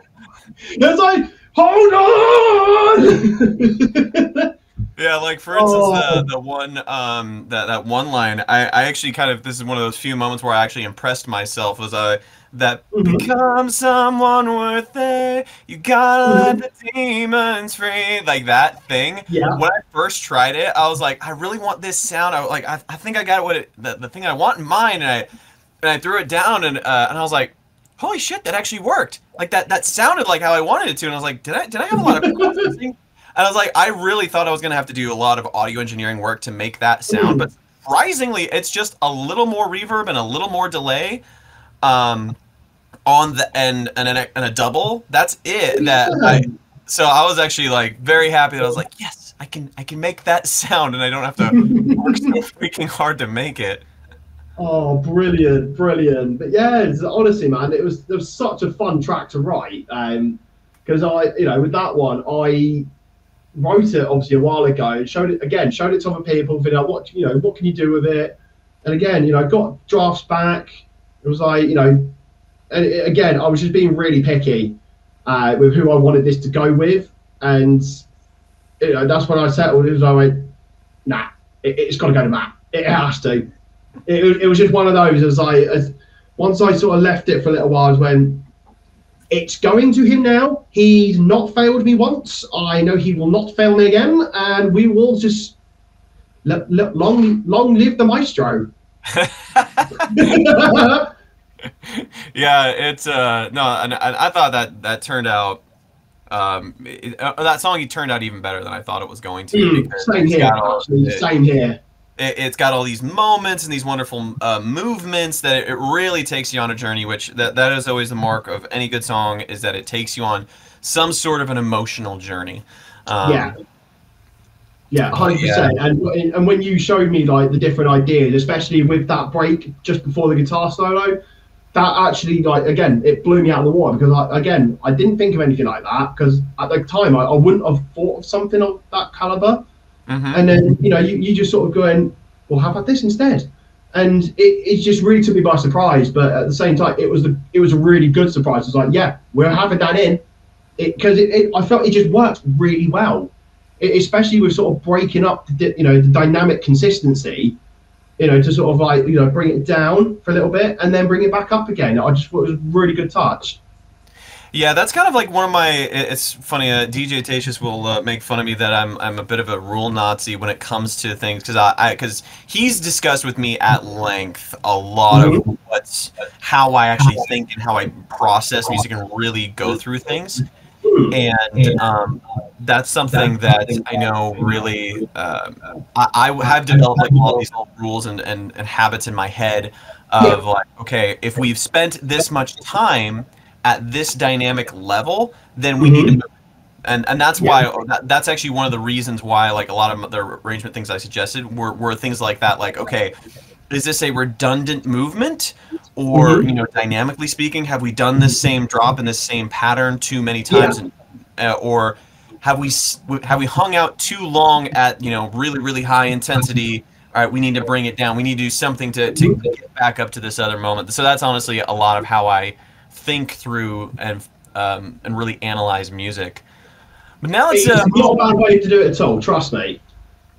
So, trust me. Speaking of which I think Ooh. is one of the last ones that we wrapped up on, and it was kind of funny. So you mentioned that whole, like, that at the very beginning, that Phrygian sort of like ooh ah thing. Yeah. Basically, that's a straight up. I was listening to Calva Louise quite a bit, and I was, Okay. and that's something that they do a lot, and I was like, oh, this would be perfect for this song, because I really love the opening riff. Hmm. Uh, and it's kind of funny because with this song, I was more thinking about, all right, what have we done previously that I haven't repeated much? Mm-hmm. Mm-hmm. So that way we can kind of, harken back to some other kind of concepts and ideas. Yeah. Um, all right. So, but I was kind of curious, what were some of your thoughts and creative process with this one? Well, so with this one, I had a bit of help, because Originally, I actually wrote this with another BandLab guy, goes by the name of Shadow of the Cell. I can't forget there's got to be underscores in between each word, otherwise you can't find him. But he actually sort of gave me some pointers with it, and he sort of showed me a draft of what he came up with, and it was actually a really cool thing. I mean, he came up with like a completely different topic altogether in terms of like lyrics and stuff like that. And actually, he came up with it was a Russia-Ukraine thing. It was on that sort of subject actually that came up, and he just sort of kind of went with it. And but I think the point that kind of stuck out for me with writing Trust Me was it was actually the riff, the intro riff at the very beginning. It's really simple stuff.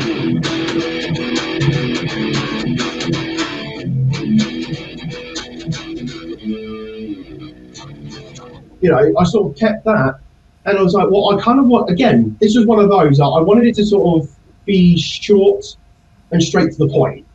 I didn't want this one to kind of go, like, drag on too long, if that makes sense, in terms of, like, the length of the song. So I basically kind of took that riff and then was like, right, okay, well, how do I keep it in that feel but keep it short?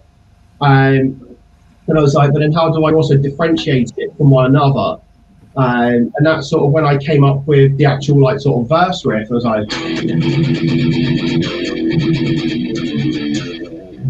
just sort of like just little things I can do to kind of keep it in the same sort of format, but at the same time, sort of differentiate it and what have you.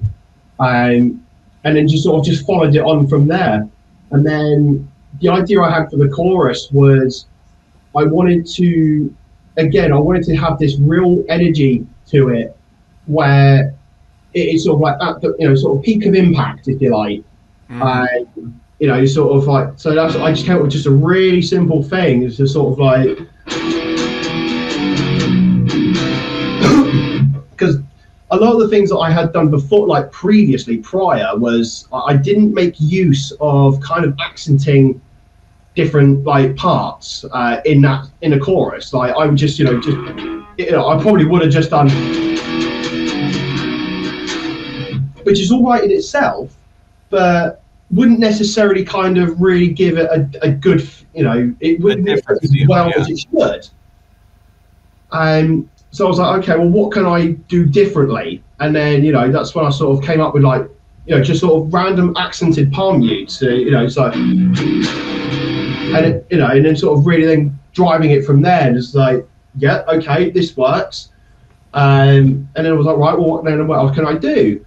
And then that's just, again, it was just one of those, it just pieced together actually really nicely. It didn't take me long to get the draft done. But yeah, it was one of those I've been sitting on for a little bit. And it was just kind of like collecting dust to a certain degree. So I was like, right, well, I need to do something with this because this, really turned out well, and I want to have this out. And then that's when I showed it to you. I was like, well, do you want to do something with it? And you sort of took it in, listened to it, when it came up with some ideas, and then the one thing that I will say that did throw me off at first was actually taking away the first chorus and making it a clean one. Like at first, it didn't make sense to me. Like, but again, it was one of those that I hadn't heard it, so I was like, what the hell does that? What the hell will that do? And then, so obviously, I was like, right, okay, well, I'll just write it anyway, put it in, and and then send it to you. And then it wasn't until you then send it back, and it just clicked. And again, it was like that one with Closer to Home with that break it at the bridge part. This made sense. Like when I actually heard it, I was like, yeah, okay, now I understand why you asked for it, because it was a dynamic shift, and it was just one of those. And it was a nice early dynamic shift, and then just sort of kept everything sort of nicely back, and then tied in with another later part on it. I just thought it was very clever idea. And again, it's just like, it was one of those that I did not think about it until later on, until you pointed out, actually. Yeah, that was this one was I honestly was thinking through it because it was just one of those songs where I was like I felt like we were sitting up here dynamically for too long. Yep. So I was like, all right, I was like, I'm pretty certain we need to do a drop chorus, but I was like, I don't know if Bobby's gonna be into that. I'm like, man, whatever. Well, I'm just gonna throw it at him. We'll see what we do. And Yeah. and yeah, and honestly, like one of the things I wanted to share a little bit with this song lyrically was Mhm. because with some of these, you can kind of hear my worldviews clearly as you read the lyrics that I put together. Mhm. Like this one in particular, though, is one that it's just a very positive message, and it was me intentionally trying to write positively Mhm. because there's a there's a lot of times where we can all feel like we're stuck in stuck in the mess, and that things never get better, especially with Yeah. like the media and whatnot. We get a lot of negative messages from a lot of different sources constantly, Mhm. and so it's very easy to feel like that there is no hope. It's very easy to feel like you know Sure. that whatever thing you're in right now, especially like with depression, like that you can't really see the light at the end of the tunnel because you're looking straight down. and Mhm. and so that's why like why the whole like trust me, believe you'll outlast the dark. It's that whole point of like just keep going, because I think that's Mhm. something that we don't. Grit is something that, especially in our Western societies, we don't put a big emphasis on grit anymore. That like, okay, yeah, you Yeah. will experience some bad things, keep going, because that's one of the things is oh, I don't, was it in this song? It might have. Yeah, yeah, it is in this song. It's like, um, pain is only temporary. A setback is only what you make it, because it's hard to fail if you refuse to quit. And Mhm. which is actually kind of interesting because it even loops back to your story with Gear Gods of how Mhm. you got you got your song ripped to pieces when you thought it was amazing, Yeah. and that would have caused someone else to quit and to put down the guitar, stop writing music because, well, apparently the internet says I suck. But then you took that as like, nope, I can learn from this. I'm just gonna keep Mm. going. And Yeah. that's what brought you to actually having an album completely done and released, like this big old dream of yours. And so it's a big kind of kudos to you also at the same time. No, thank you so much, man. And actually, I will touch more base on this, on that story, because I think it holds true actually to what you mean by, when you get to a certain point and you hit this brick wall and you think, well, what the hell am I supposed to do now? So again, to give a bit more backstory on this, so it was about, I want to say 3 years ago, I think it was.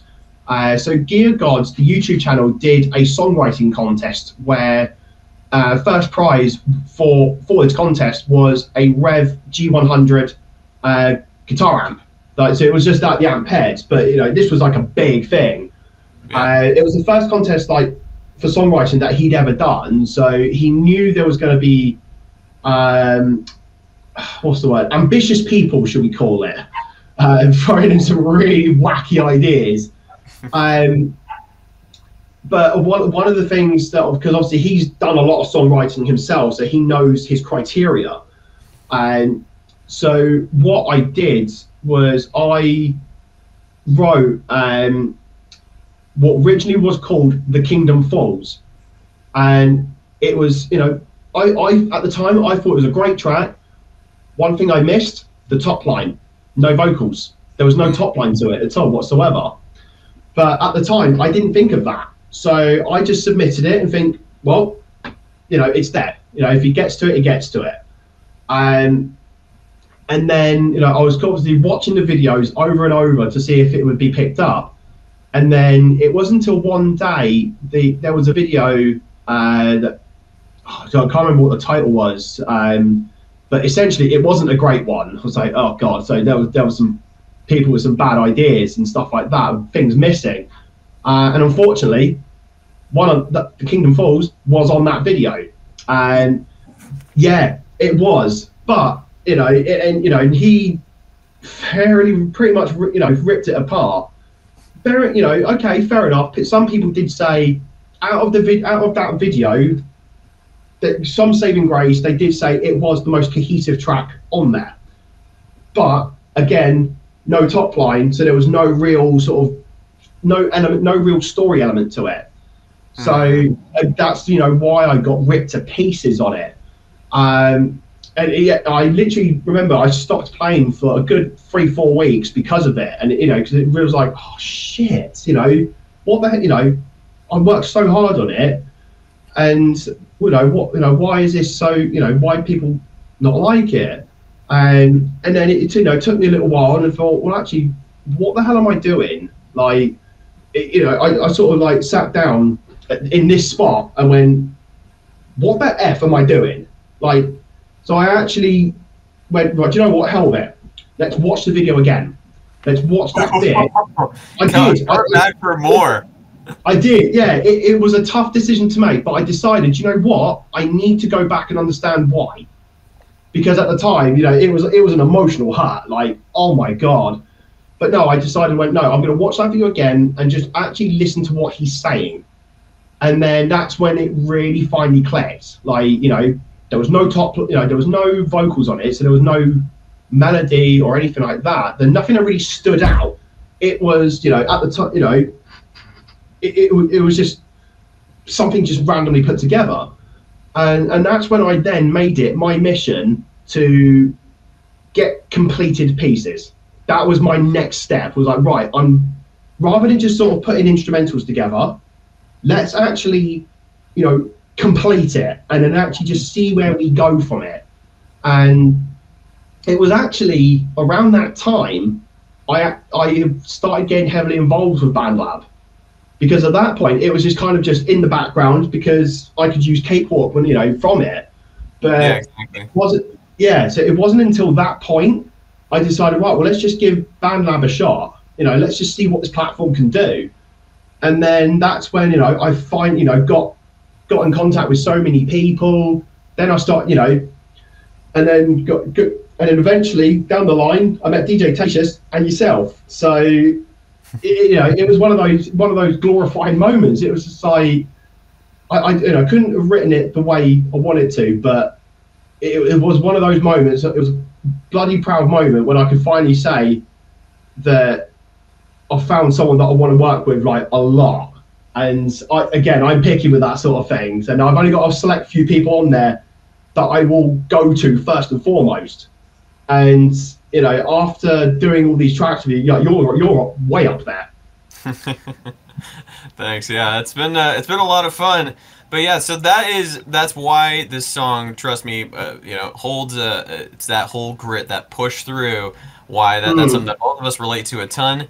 So here we go. Here is this, and this is probably top 3 tracks for me on the album. I really like this song. So it's a fun one, trust me. Well, let's give it a spin. Oh, come on.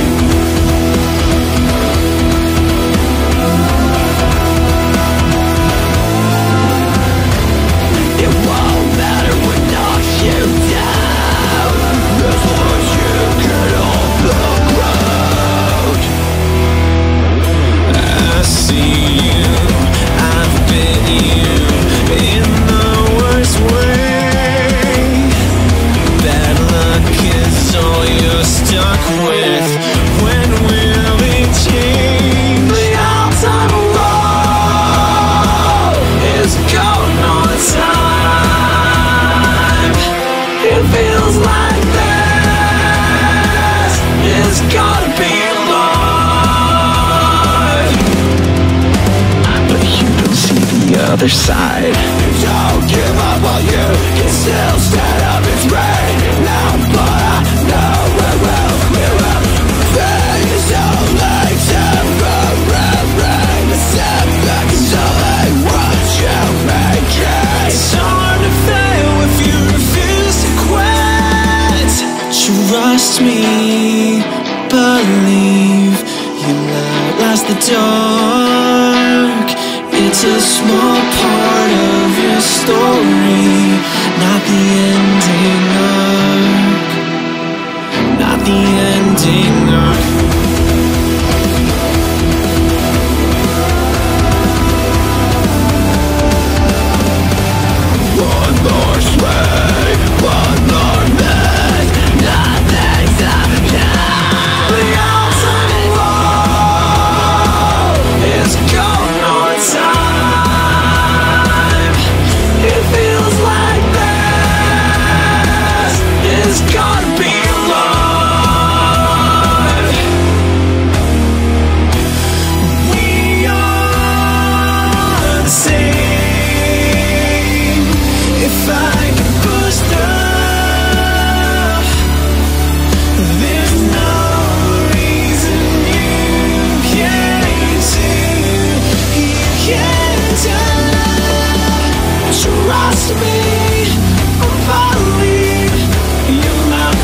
All right, so that is "Trust Me." That's another song that you can really hear like my emphasis, my strong emphasis, on doing a lot of different things vocally. So you can hear in that song, like the ooh ah, and then the like the true like Fry scream like one more, blah, and then also moving all the way into the chorus, especially the soft choruses where you got that trust me, believe, like trying to, because once again it's all about taking an emotional journey all the way through. Mm. All Oh yeah, right. hugely, 100%, man. Like, and I think it portrayed it really well. Like, it was just an incredible journey. Yeah, I do really like that song, but I also really like this next one, "Let It Burn." This is probably my favorite track. I think I even remember when you first sent me this track, I was Hmm. just oh yeah, when I Yeah, first that would help. looked at this, listened to this song, Hmm. I was just like, holy cow, this chorus it just so fits my wheelhouse. I'm like, and I even told you this, like, my problem is that I have written too many good choruses. That like I Hmm. have so many good options here Yeah, for this chorus. I think I sent you two completed versions, you and I did. couldn't Yeah. make a decision, and then you eventually chose this one. Um, Hmm. and I'm really happy with the way it came out. It's very because something I grew up on is I grew up on a lot of like emo music, so Seosin, Hmm. Under Oath, Sure. Hawthorne Heights. Like I love a very high emotional vocal, and Mm. especially with this song where this song is all about the fact that we get there's a lot of, especially with the news in the past several years, people get a really like emotionally burnt out by all Yeah. the things that everyone, like every social media account, people that you just talk to randomly, people at work, they have this thing that they're freaking out about, and that, oh, don't you care about this? Aren't you freaking out about this? Well, why don't you Mm. care? Well, aren't you kind of partially responsible for this problem? And then we get bogged down with Hmm. this feeling of just like, dear God, everyone says I should care about everything, and then you get to that point of, I cannot care. I'm numb, but I still aware, and so I just sit and stare and watch the world burn. Yeah, And absolutely. And you're kind of right actually by saying, like, you're getting bombarded from different angles for for people saying one thing, like you said, like why should I care about this, or what, what, you should be worrying about this, and why aren't you, sort of thing. And when you're constantly getting it from multitude from different places, you just get to that point where you just think, well, why, I'm done with this. It's like, I don't need to listen to this all the time. It's like, no, I completely get that. It's just one of those. Is like when you get hit with it so many times, you think, it just goes over your head. yeah, and that's why that's kind of what the overall message of the song lyrically, but this one's honestly Mm. it's just one of those like it's super drivey. Like I Hmm. said, the chorus was so good that I'm very happy with what we ended up with, because Oh I yeah. knew that I knew that this song was like, this is gonna be really good as long as I just don't screw it up. Dude, you didn't trust me. And no, this was a really fun piece to write actually as well, because this is actually probably one of the oldest pieces that I've had in my library. This dates back to probably, well, it dates back 10 plus years ago. As I mentioned earlier, I'll say it again. So my wife did. So what was the first riff that you wrote with this? So the riff that I wrote was, it was somewhere along. It was like, bear, bear with me if I think it's wrong. It's like,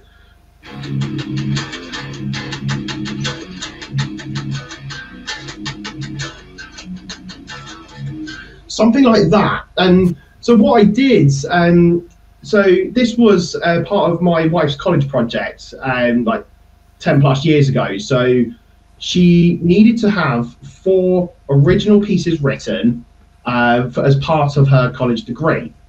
And she came to me and was like, look, you play guitar. Can you help me with this? I was like, yeah, no problem. I can have a go. but that's when I kind of got thrown into the deep end of songwriting. So this was like my first proper go at it, and I had no idea what I was doing. So I went to my guitar tutor, Lloyd, and I said to him, like, look, this is the situation. I'm in a bind. Please, can you help me out? And he was like, yeah, no problem. I got you. So we spent like loads of guitar lessons, like really going over like the fundamentals of what makes a track and everything like that. And I think this was actually the first one that I actually put together with his help. And the part that stuck out the most was actually the chorus. That actually hasn't changed. And like from the beginning, you know, it was just literally like just a simple chorus, but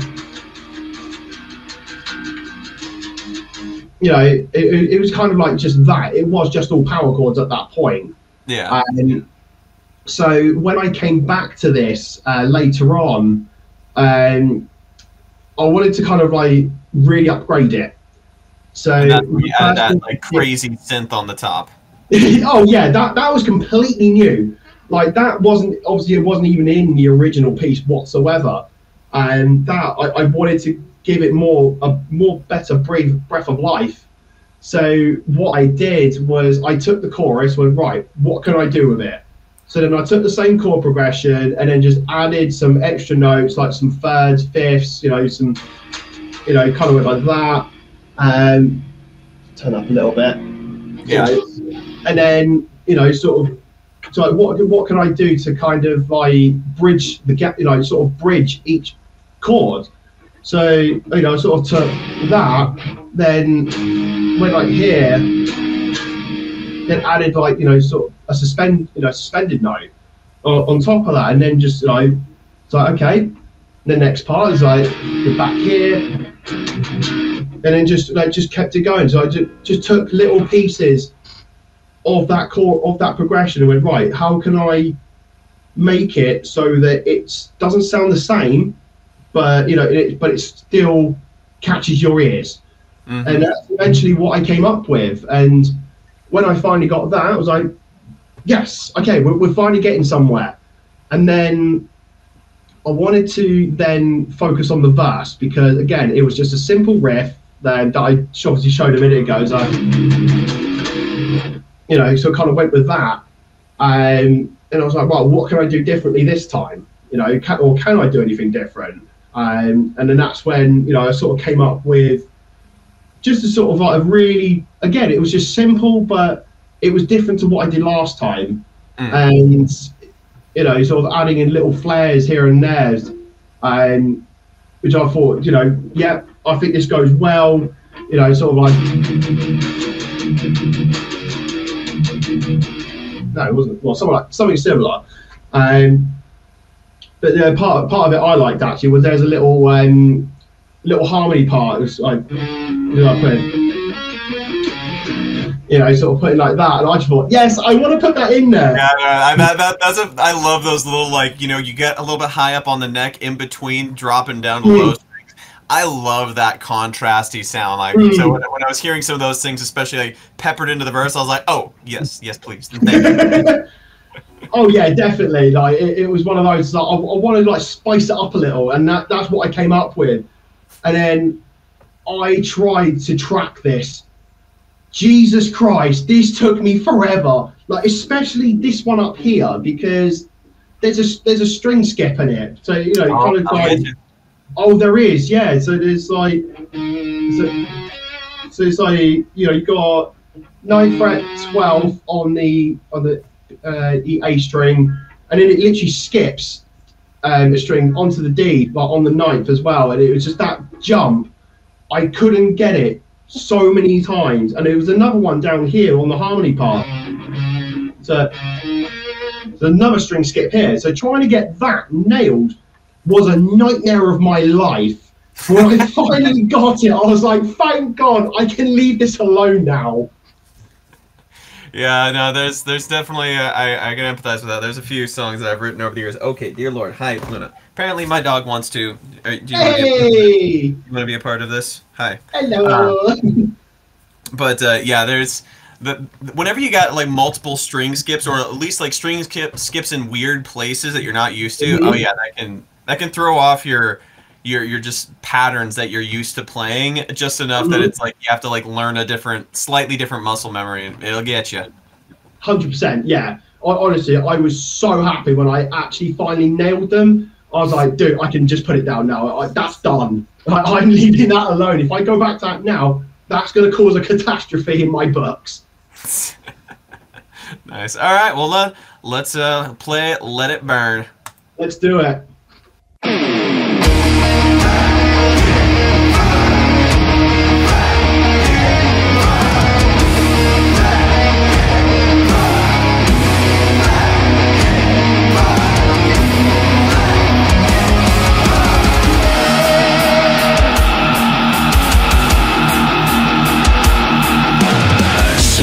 Overloading from every point of entry. The human mind can't take consistent abuse.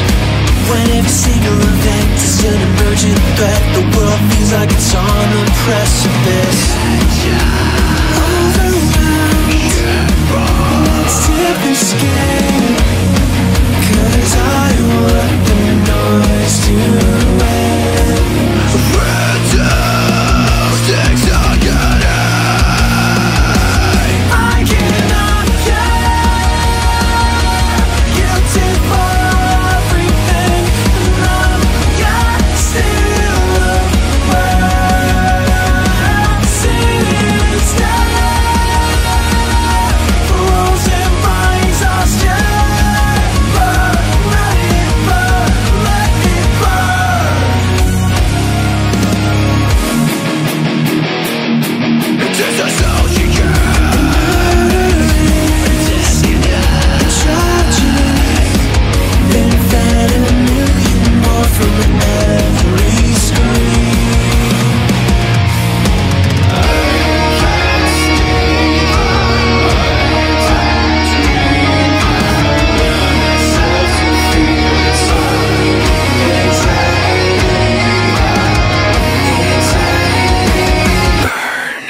it's a common theme, so it feels quite normal to me.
Oh, yeah, that one is just such a drivey. There's so many great moments in that song. Like I said, that might be my favorite on the album for lots of reasons.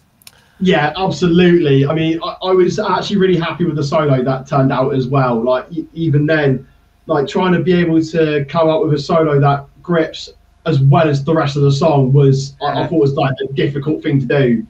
But then when I actually got it, I was like, oh, yeah. Like the part I liked was the complicated part I had was there was two parts to it. There was the little run before before the solo part actually kicked in. So it was like that's a great way to get into that solo. I love definitely. you know, I actually really liked that. And then there was this little, I mean, the whole thing was just great in general. I mean, hold on, it's like.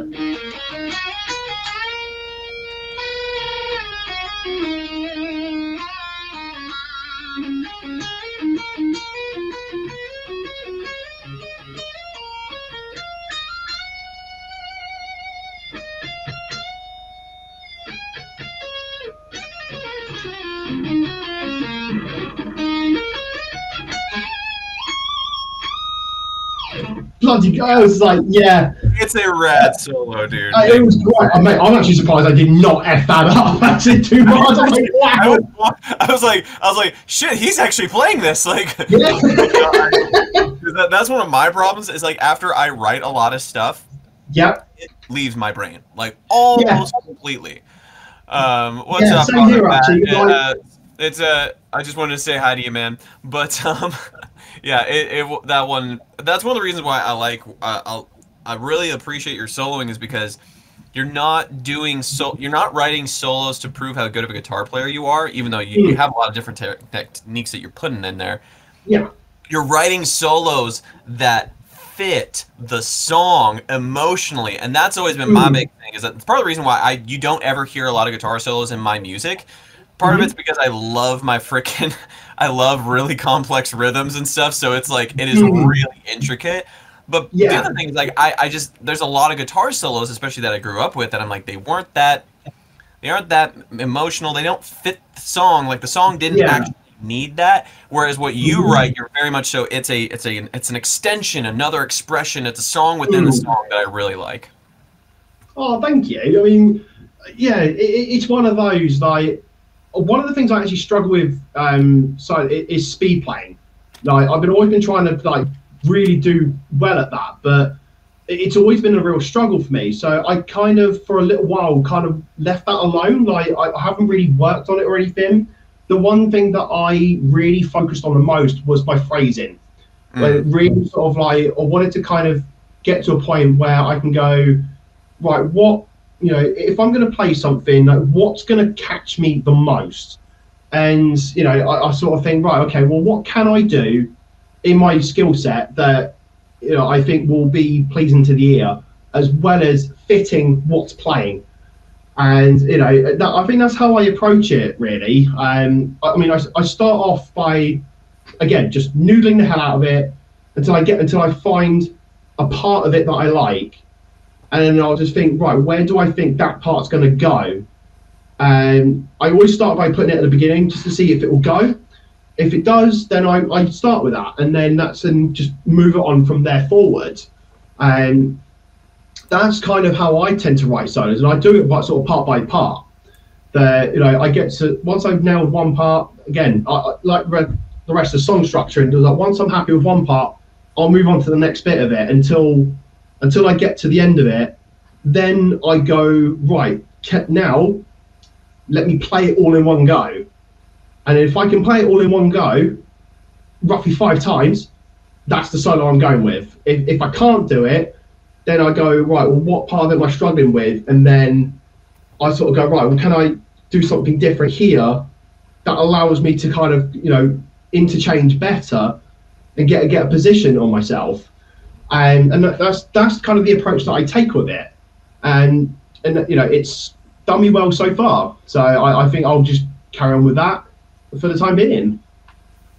Yeah, honestly, because that's how you have to do it, because you'll start to learn the parts of the solo that you wrote that you're like, this is awesome, this fits great, and then you have another part, and then you basically you're building bridges to get your hands to the right position. Yeah. Which is, you know, that's what you got to do when you're writing solid solos, and not just throwing crap out there. All right, and because Bobby so eloquently reminded me of the fact that I completely skipped a song, we're going to jump over to Wandering Heart. So I'll just give a kind of quick, short intro on this, and then we'll jump right in, since it was still already a 2-hour-long stream. Holy cow. Wow. But we're talking music, so it's very easy to take the time. Oh, easily done. But one thing I wanted to say about this one, so originally this was actually the original version of this song was actually the very first thing I'd ever heard from you. So when you're like, okay, actually, I want to repackage, just rearrange it for the album with you singing it, that was my biggest hurdle. Was I had so firmly in my mind what the other version was that it was so hard for me to like, okay, how do I can't do that. I'm not going to do that, but that's what was in my mind every time I heard any of these parts.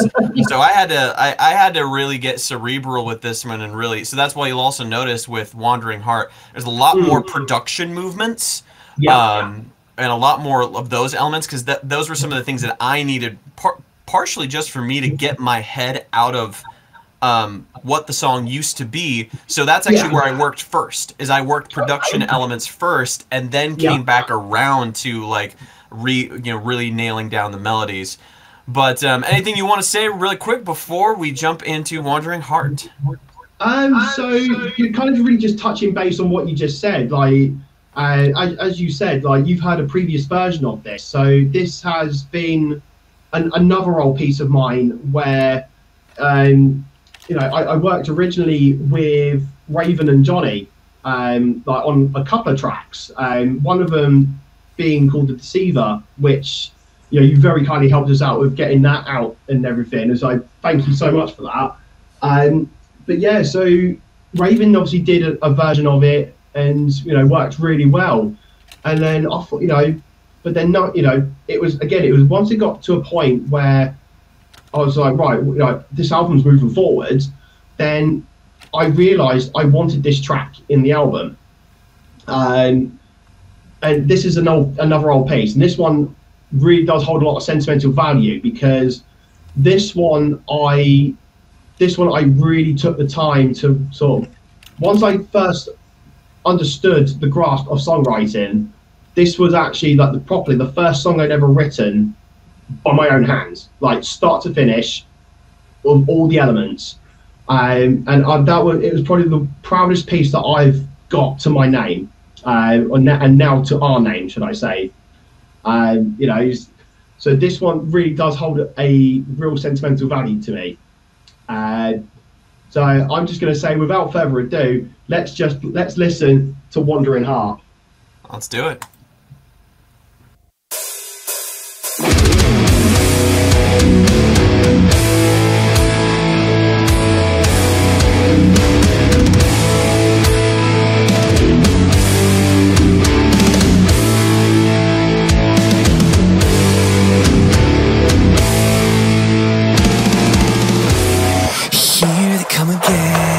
Assume compliance, leashes on my neck. They don't own me, so why am I listening? The dream is constant. You better safeguard your wandering heart, intended till it's strong. And I will find where you belong. I promise you. Desperate for a home, it's easy to make mistakes. When grasping for safety, you cannot recognize a snake. Take before they give, preach on and on about how you're worthless. That's not who you stay with. Souls you don't need, and don't spread this disease. The trauma, the damage, brings no victims. Give him the time. Safeguard your wandering heart, intended till it's strong. And I will find where you belong. I promise you belong. You can't use me, you can't use me, you can't use me. I hope you choke on every drop of blood you stole. A parasite of me, you become. You can't use me, you can't use me, you can't use me. You've tried to use me.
Oh, yes, yes.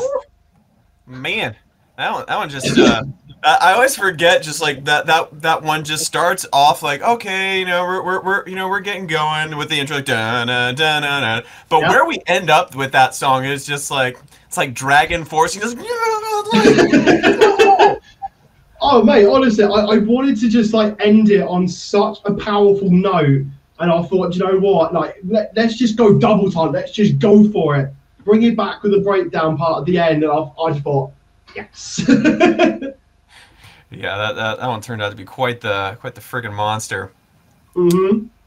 All right. Okay, so now so we got to that one. Now what was the next one? Actually, I think I need to switch over to so I think the next one I should be believe would be no empire, no domain.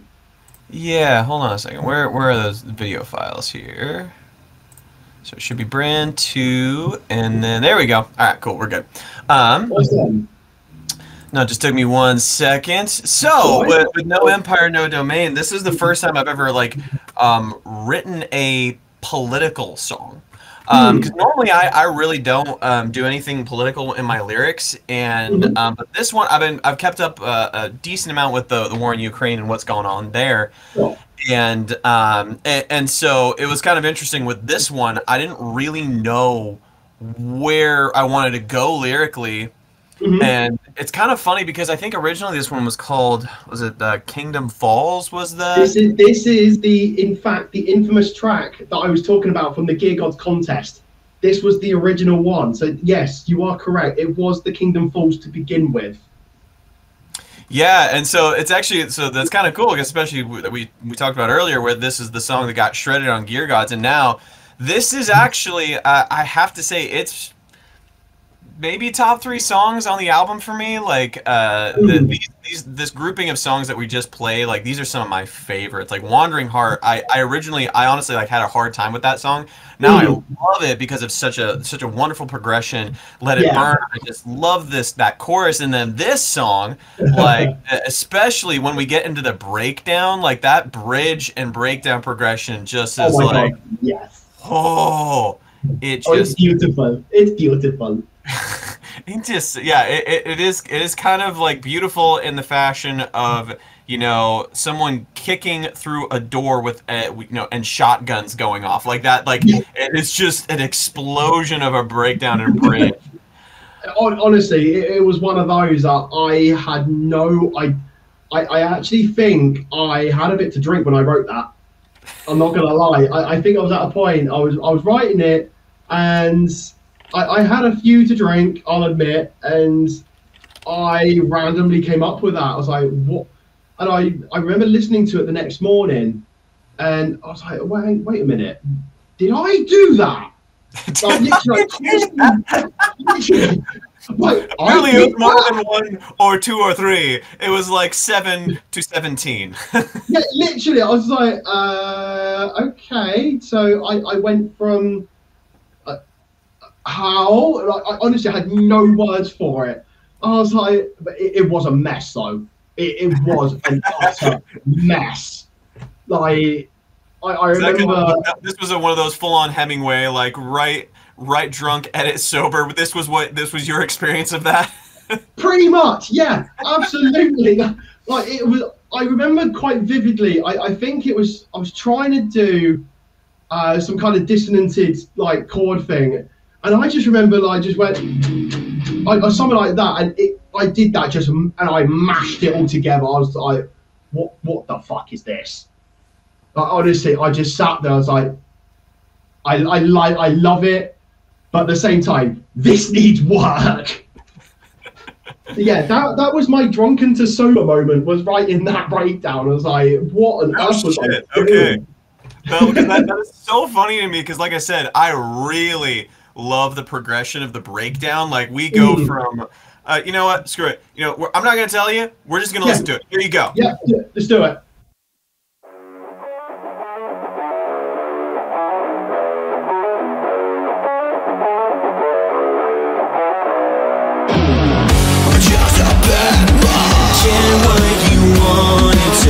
Consider who you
Santa said it the best. War pigs will be our death if we allow unchecked forces. Send the poor out to die, but they will ask why. Are you leading behind walls of corpses?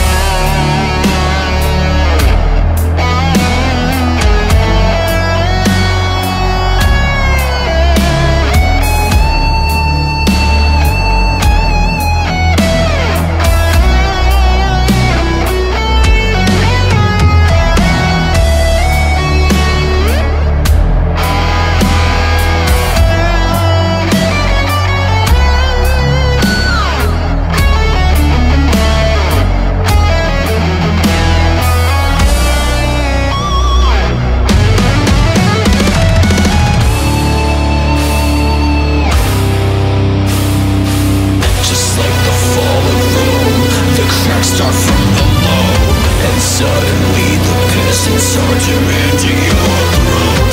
Your lack of control will be the final act, right before you feel combat wrath. Can I get right? Jumping to fires in this life and the net. Rise into fire, and now it's all fade to black.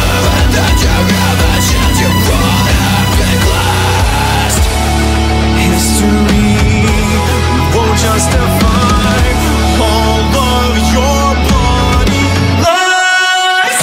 And you crave all day, like all who cursed your name.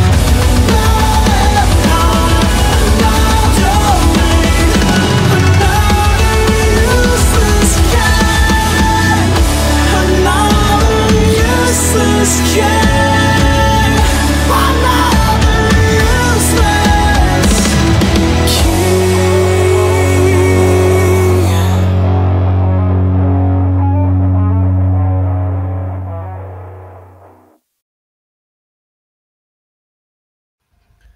Oh yeah, that one's got some balls on it. Actually, I'm gonna read that. I'm really kind of proud of, especially with the lyrics for the as it builds up.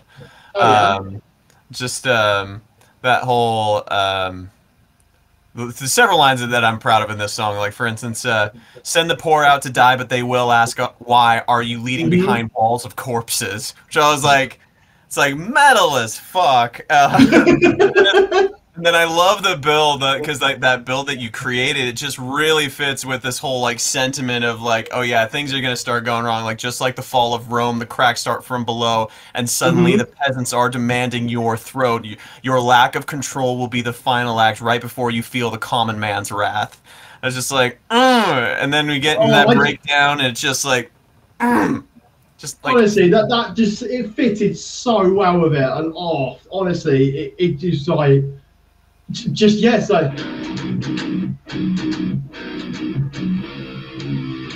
it was just so good. Yeah, that little like single note like on that that note. When I heard you do that, I was like, oh shoot, I'm gonna make this like stand out. That's why like all of a sudden the guitars are out here with bass and rolling, and then I mute like several different things and lines, and I put the guitars right here, and to be like, no, like no, you need to pay attention to that like little like yeah. And this bit though, so that bit, yeah, I was like. Again, that was another one I had to do so many takes to get that in because I was like, right, how am I going to get that in? It's like, fuck, see? I was like, it's hard because it's a big movement, yeah. It is because I'm literally hitting 3 strings, so it's because I've got to slide it in and then actually get them all to ring at the same, on with each other. That was the hard part of tracking. But once I got it, it was fantastic. Yeah, that song, that's why it was another one of the favorites. And it's also kind of ironic that I ended up writing, a political song, basically anti-Putin, anti-war, which is kind of ironic that originally the title of the track was The Kingdom Falls, and in essence, that's kind of also weirdly still the same theme. Yeah, it is actually in its own way. All right, so now let's talk about the next one, second to last song, "Time Stops for None." This one was one of those songs that, as far as when you sent it to me, I was like, oh, okay, this is like we got like a more chill song on the album. That's Mhm. cool. Yep. And I definitely took a very because sometimes I will let myself think and like rip things apart a million times, but with Mm. this, because it just Mhm. sat everything sat back, I was like, almost most of the ideas that you're hearing, like most of them are my like first thoughts, first things, just threw them Yeah. down, Mhm. and it felt really and honestly, this was a nice like kind of a palate cleanser for the album as far as like it shows Yeah, a for little bit of a sure.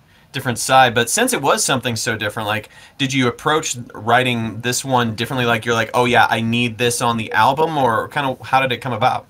So I wanted this one on the album because again, this holds a lot of sentimental value because this is actually another piece that was originally done for my wife's college project. So this is actually track number two that was originally done for it. So one of the things they actually had to put in on the project was they had to have caveats on each song. So for what, like for instance, one had to be a ballad style, then one had to have certain criteria, I think, in terms of the chorus having certain things to it. And then obviously one of them was like just a freestyle go for it sort of thing. Um, and this it was actually what I came up with for the ballad criteria because again I didn't have a lot of knowledge at the time of what I was really sort of listening for. So I kind of just went with the idea of okay, so it's not a heavy hitting one. It's not, it's not a driving force. It's one of those ones that it's a very more not so laid back, I guess, kind of piece, but at the same time, to give you a real sense of feel along with it. So I basically just took a simple progression. This one I actually started with the chorus of, um, which so basically kind of just sort of like there's just a weird feel. Well, not weird feel, but a different rhythmic feel. Rather than sort of going just a simple four on the floor Very sort of, straight, yeah. so I sort of then came up with like, right, well, how, again, need to come up with something different. So that's when I sort of came up with the rhythmic feel difference. So like,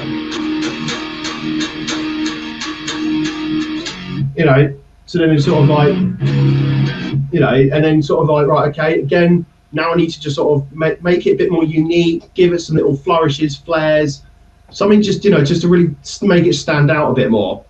Um, so then, yeah, so this was this a ballad piece that I wrote originally for the Wife's College project. And it was another one I was like, right, again, it holds a lot of value to me. So I wanted to put this on the album as well. And again, it went through so many different transformations before I finally ended up with what I showed you originally. Because it was at that point I was like, right, I'm happy with this. This is where I want it to be. Go for it. See what you can do. And here we are. And here we are. Yeah, this one like I said, I didn't really think through a lot of my decisions on this. Whereas normally I'm so cerebral and I'm so like analyzing all the crap that I do. Yeah. This one I was like, just with how it sat and how it felt, I was like, you know what, I can just kind of let's just take a swing at this because I think that Mm-hmm. my first guesses with this one are going to be right. And Mm-hmm. honestly, that's what a lot of it is. I didn't do a lot of rewrites on this one.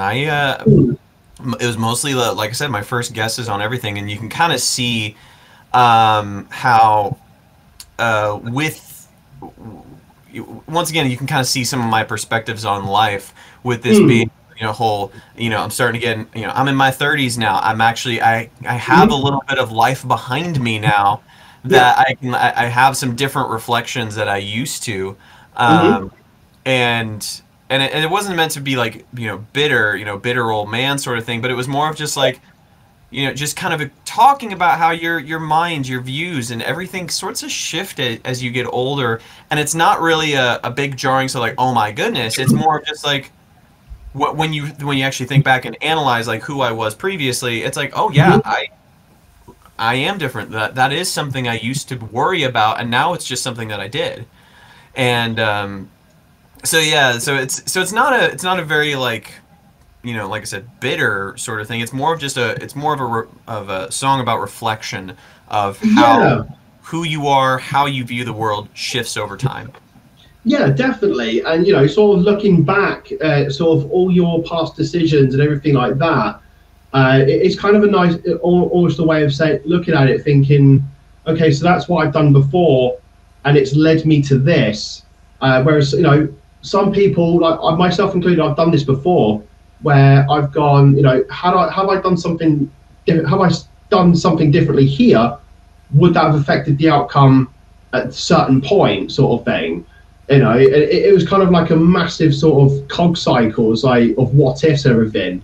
But I think it's sort of like, you know, you've got to look at it as the point of, well, it's already happened. This is where we are. You know, this is how we have become as people. And, you know, we should definitely be absolutely grateful for what we've done, what we've achieved, and what life experiences we've seen. Because without those, we wouldn't be the people we are right now. And I think that's sort of a really sort of heavy one to take away with, because I think without having those experiences, you're not really going to sort of know what to do in life, unless you sort of come across something that's, you know, like again with the story of the Gear Gods contest, like that was another moment of shift where I needed to reevaluate, and you know, had I not done what I did and just went ego mode and went just submitted it without vocals, I wouldn't be where I am now for certain. So that I have thankful for doing that. Yeah, absolutely. No, it's a it's a good song. It is the only song on the album that's a little bit more on the ballady side. So here we go. Time stops for none. Here we go. Reflecting on my life, chronologically, I began to understand what the elders tried to explain to me. It happens for a reason, so don't sweat the little things. As you sow, you shall reap, 'cause time is a fickle beast.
run.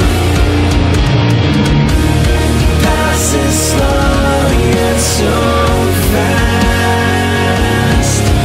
In one blink a lifetime will pass.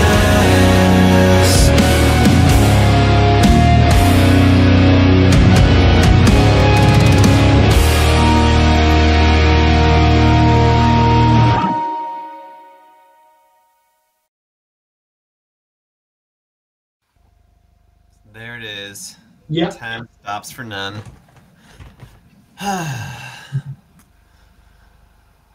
Well, oh yeah, no, this is always something fun I probably should mention. This is only the second time ever that me and Bobby have talked directly. Oh yeah, absolutely. Yeah, he's actually correct. This is actually the second time in our lifetimes we've actually spoken in real time together in life. Like before, it was all BandLab messages, WhatsApp messages, and voice notes on WhatsApp. Never actually. It literally dawned on me like the other week. I was like, do you know what? I've actually just realised this, that we've never actually spoken properly before until now.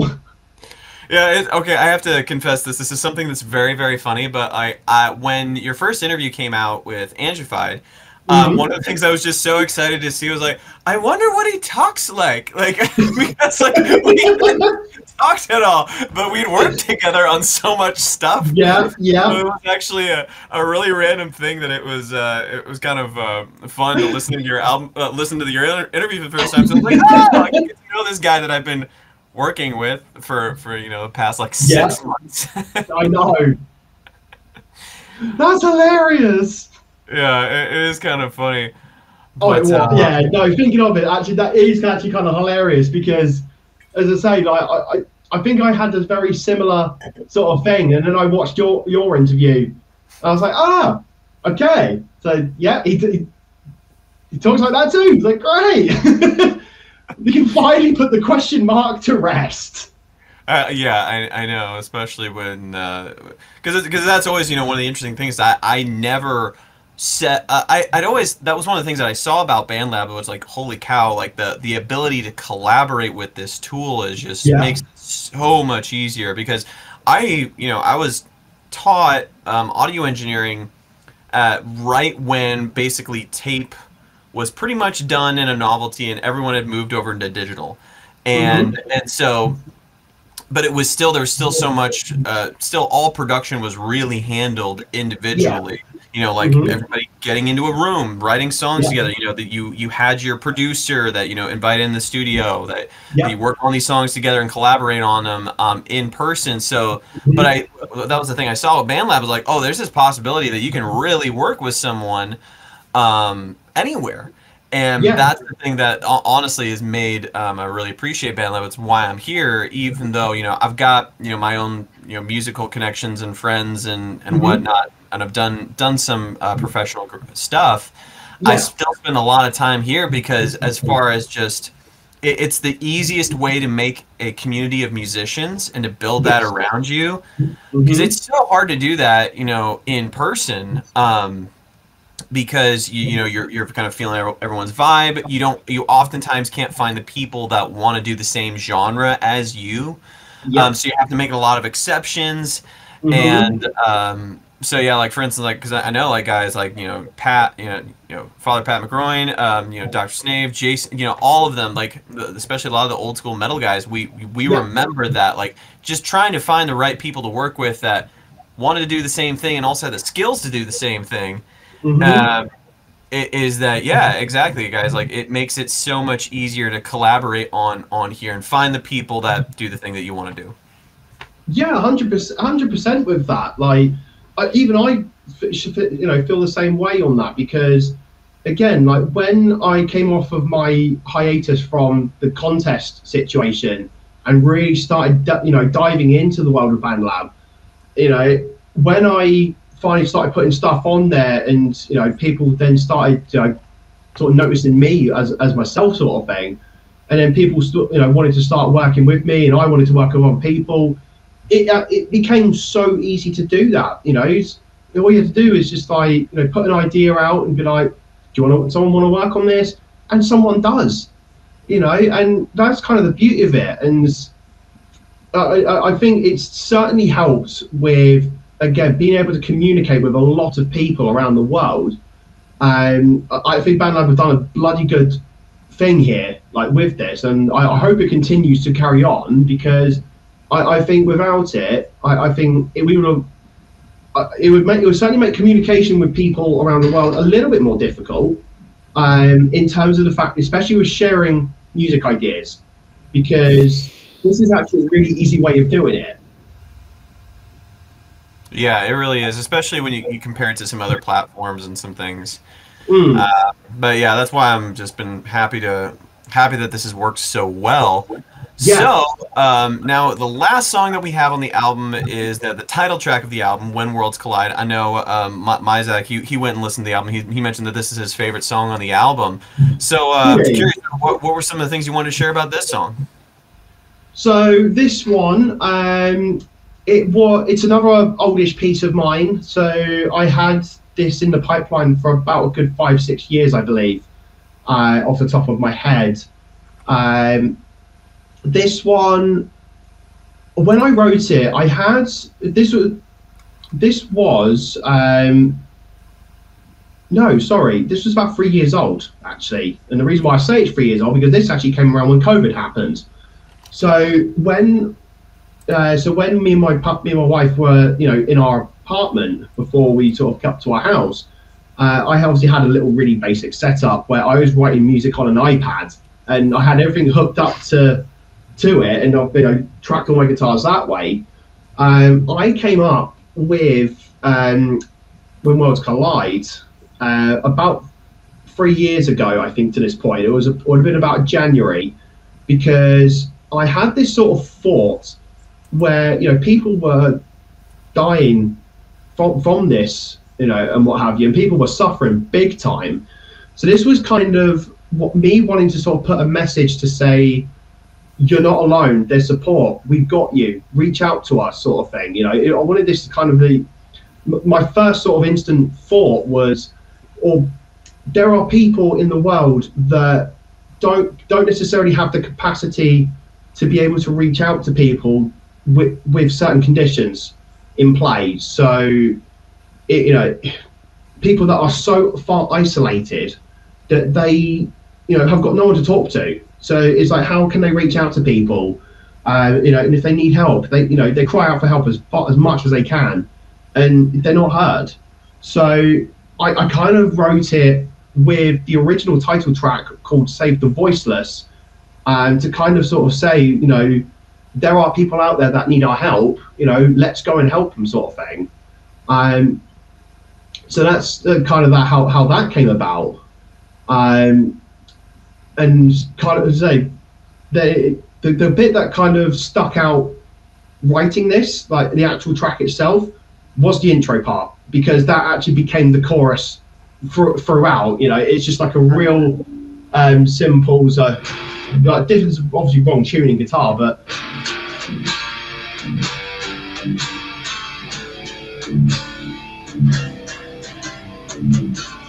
it was just like kind of just something like that, and I just like, you know, so I kind of just sort of took that. I was like, no, I want that. That's brilliant. So that basically became the intro and the choruses, because I just thought it just kind of just sort of gave it that energy that it wanted. So that's kind of where I stuck with it. That's pretty much what I had. What were your kind of thoughts like when you actually sort of heard it, and what were your sort of first initial thoughts and ideas for coming up with the words Clyde? This one honestly was one of the toughest for me to write. I don't know why. I just like I battled with this one and did a lot of rewriting, like, and it took a lot for me to get it to a place where I was actually really happy with it. And that's actually one of the reasons why it might sound kind of funny, but that's actually the reason why I chose to chase after the title, because I was like, I know we don't have a title track. I know we hadn't even discussed it, that was like a requirement or something, because like people have made albums, other things without having a song named it. But I was like, you know what?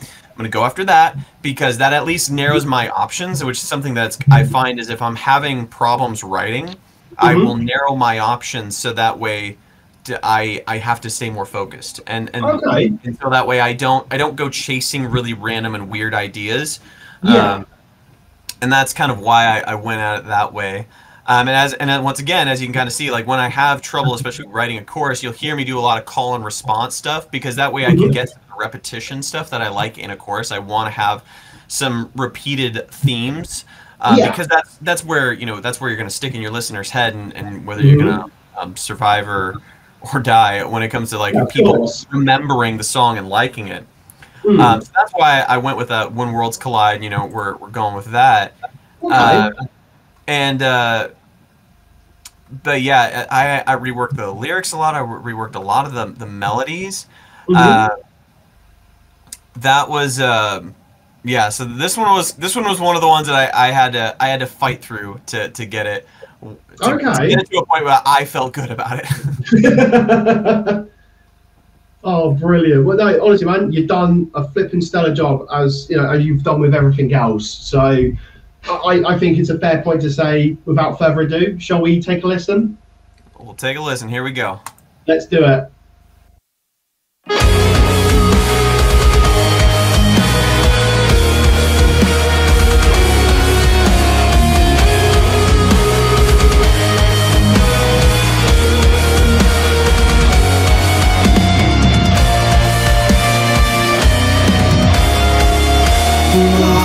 Down, cut the pill to swallow.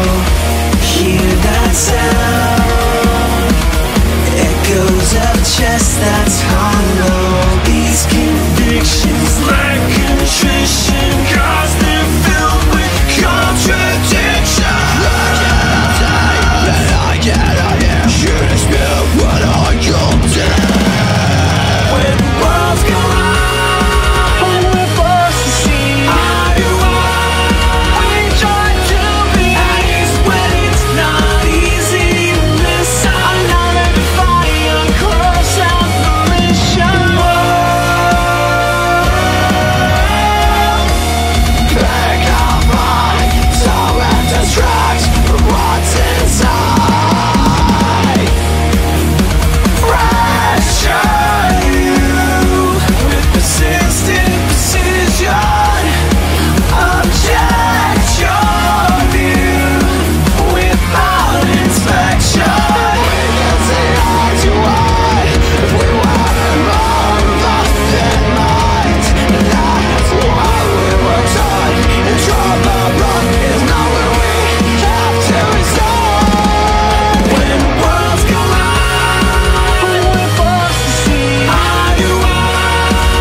So that is the album. The part that I was most proud of was verse 2. I really like the treasure you. Like That really hit me in the feels, actually, not gonna lie. yeah, and also I like that little because that's that move I don't do very often without inspection, like that throw up with a little bit of gravel, like that's almost like Mm, a like an 80s hair metal sort of move, and I yeah. never do that, but that fit really well there, and I kind of did it on impulse, and I was like, hey, yeah, why not? We'll leave it No, in. that works absolutely perfect. Oh, dude, I've just got to quickly point this out. Yeah. So one of my friends who actually I first got into guitar with, I mentioned at the beginning, Ashley, or I call him Ash. He's actually just put on YouTube, these vocals are giving me a semi. I was like, oh my god. I was like, oh, dude, flipping wow, mate. I will take all of the compliments. Because like I said, I'm like that's one of the things with this album that was really important to me was I wanted to prove, bar none, to myself and also to anyone else that's like no, I can be a lead singer because and that was something that was so different for me coming onto the lab. Like a Yeah. lot of people have hit me up as a singer. Hmm. Which was just so curious to me because previously I was so much guitar guy and then Hmm. audio engineering mix guy and production and Yeah. Yeah. songwriter that like the singer skill set was something that not very many people asked me about. Not a lot of people Sure. wanted me in that position, and that's been Hmm. one of the fun things. What was so cool with this album is like just really pushing myself, having this situation where you're like, all right, we got you're like 13 songs. Which, by the way, I was like at first I was like when you said that I was like, dear God, don't add any more. I'm like, this is a lot. Oh, But it was well, really good because then it forced me to really use my whole range. Because like for instance, time stops for numb. I'm singing in a much different part of my voice. mhm. Reflecting on my life, which is a little Yeah, bit more in the absolutely. back of the Where throat. you're using that lower register sort of thing. Exactly, and then let it burn. I cannot care, like way Hmm. up there, and then like Apocalypse and Duality in Reality, where there's a lot of gravel in a lot of places. Hmm. So it's been a ton of fun to work on this with you because it's forced me to grow as a musician and as a vocalist, which has been really cool. So thank you.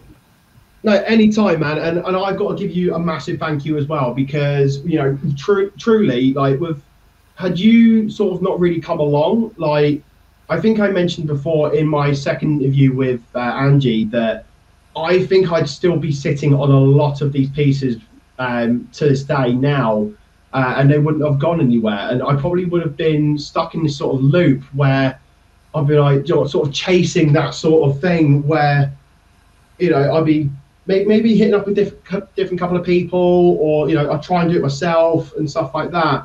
But at the same time, I think you sort of gave me that sort of point to really focus on like actual certain elements that I was missing, and that, especially with sort of like trying different ideas. Like with that chorus bit in "Trust Me" at the beginning. Yeah. Again, I wouldn't have thought of that. And before I probably would have just stuck to my gun, but like, nah, I'm not going to try that. But you know, where you've obviously given so much time to work on this with me, I thought, do you know what? Let's just try it out, because what the worst thing that's going to happen is we both go, actually, it doesn't work, but at least we've tried it. And I think that was kind of a moving point for me as well, is actually allowing myself to try different ideas on the fly as well, because because you don't know what's going to work unless you don't try it. So you've really helped me out with that as well. So for that, I've got to give you a massive thank you, and just for giving your absolute lyrical genius as well for bringing everything to life. It's an absolute honor, man. So thank you so much, dude.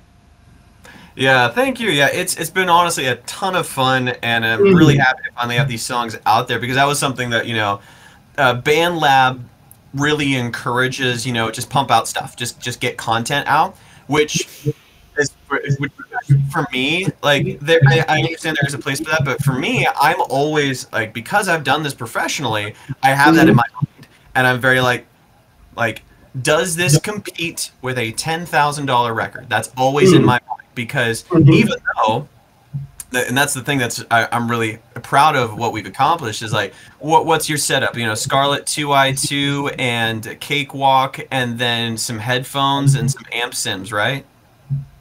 Similar, yes. So I'll kind of walk you through what I've got. So I start off with an Audient ID4 Mark II. Even better. Nice. So I got that. I picked that up for £100 or what, £110 or probably about $130.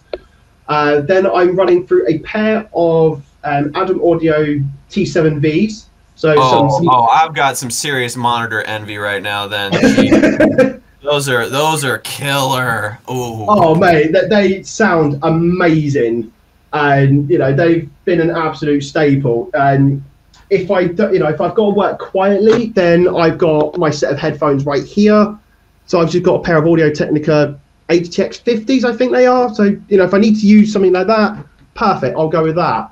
And then I'm pretty much running a massive TV setup right here. So I've just got a TV stuck to the wall, and then, you know, I've got my laptop down here. So that's pretty much where I kind of gone with everything. And yeah, like in terms of amp sims that I use for my guitar tones, I have to thank Audio Assault for that.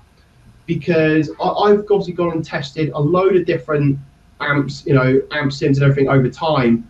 And it was actually because, again, COVID, during the first lockdown that we all had, that Audio Assault came into the picture.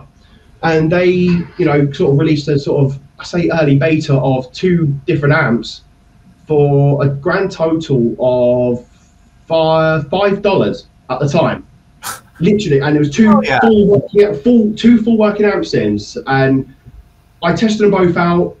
They were just absolutely phenomenal. So I just, you know, that's kind of what I stuck with. And then they obviously released more and more.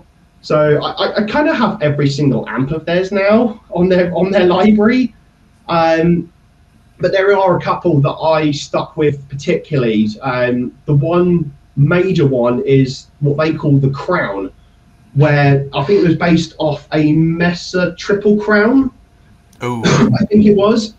But that gave me such an amazing rhythm tone to start with, and it really gave me such a lovely lead tone as well.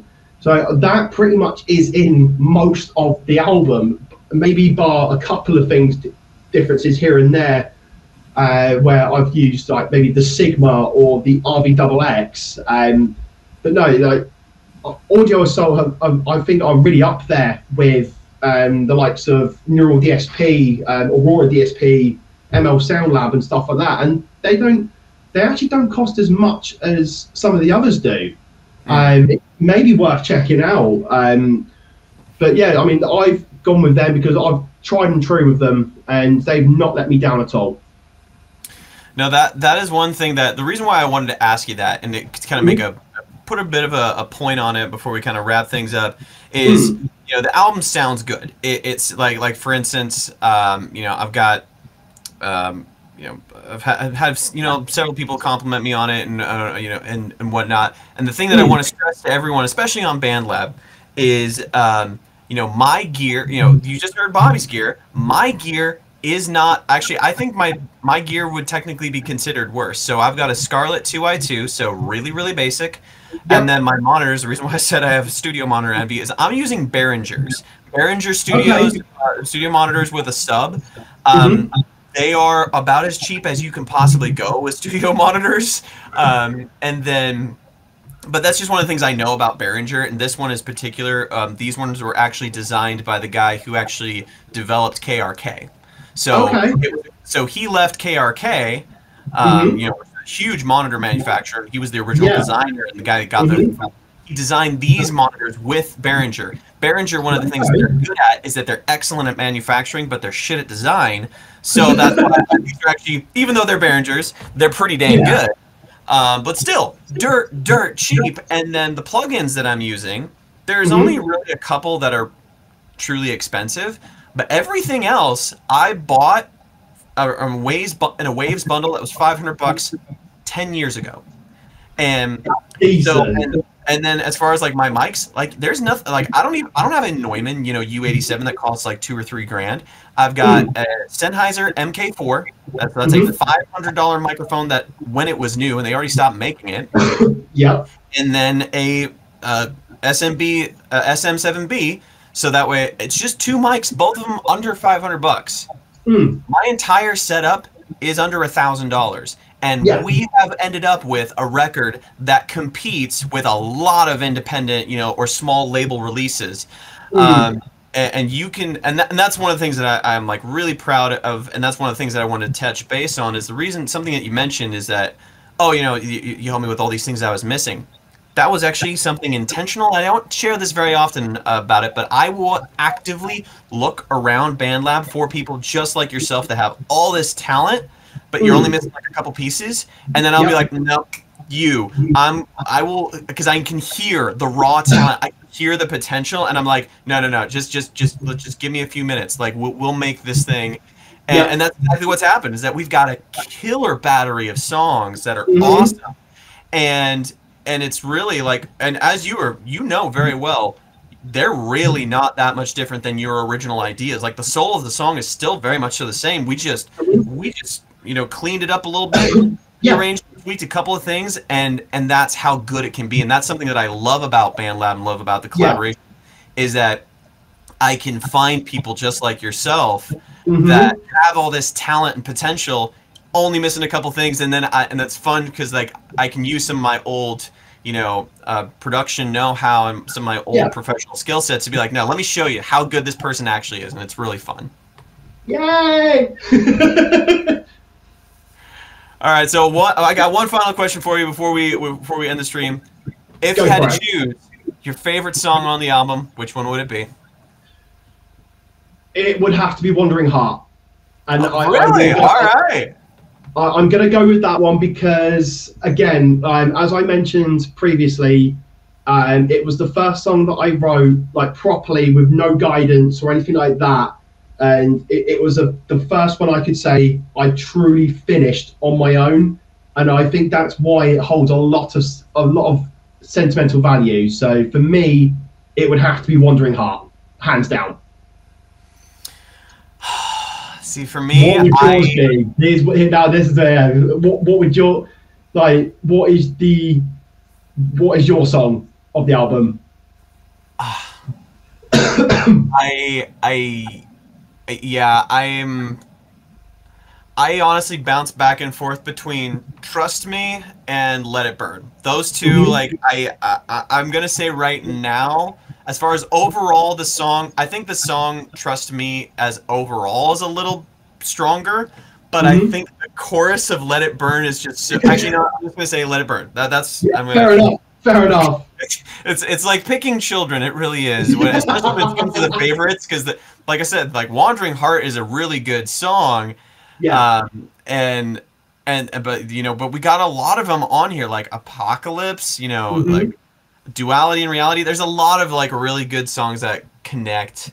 Yeah. But all right, Bobby, any final words for everybody? Any last things you want to say on the album before we close out the stream? I think really all I want to say is for anyone who's listened to it already, thank you so much. Like it really means a lot for to check out what we have been working on for this past year. And for some people that will know, I have had this idea for a long time coming, and to finally say it's put into motion and it's finally out there, I can finally rest in peace. Like, oh my god, yes. But let's make another one soon, yeah. Let's make another one soon. Yeah, no big deal. Just really quick, just pop out another one. No, we'll definitely do another one of these days. Nice, nice. Have you got any final words to say before we close out the show? Um, nothing. I guess I'd say first off, I'm really proud of the work that we did. It is really great It's a really good collection of songs. I really think we put our best foot forward.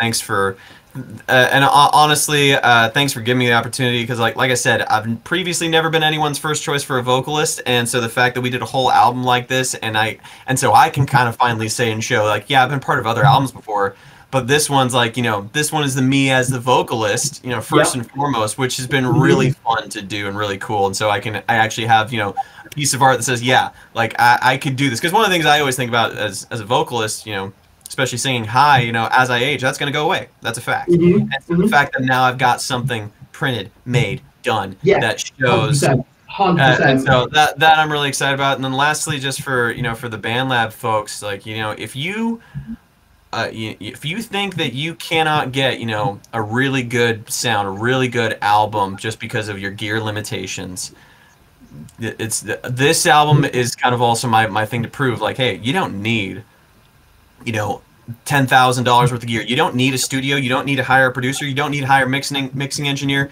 You don't even need a freaking label. You can put out great art on your own. And also, and I think I'm just going to quickly touch base on as well, is don't be afraid to ask for assistance as well, because you can get to a certain point on your own, which it's a feat in itself. But I think at the same time, like if you're struggling with sort of writing something, reach out to someone, because you will probably find that someone will want to come over and help you out, and you could then end up writing such an amazing piece you wouldn't even have thought of, and if had you tried it on your own. So my other advice is don't be afraid to reach out to someone. Oh yeah, absolutely. Like, work with the people that your friends, the people that you hang, people that you like their music. Like, be like, hey, and that's why I oftentimes tell people, like, I'm always up to listen to other people's music and critique it and give some feedback, because those are some of the things that helps people get to that next level so they can make the art they want to make. Yeah, definitely. All right, guys. Well, I think that's we're gonna call this thing. And once again, Tony, Angie, guys, thank you so much for all your help. Father Pat, Dr. Snave, Mr. Cemetery, all y'all that have come through. Thank you so much for being here. Ellie, my mom stopped in on the stream on one of the channels. It's been fun to see everyone. And once again, thank you so much for being a part of the album. Honestly, yeah, thank you so much, everyone, and peace out, and much love to everyone. And with that, much love to everyone. Are you gonna spread love or hate? Are you gonna spread love?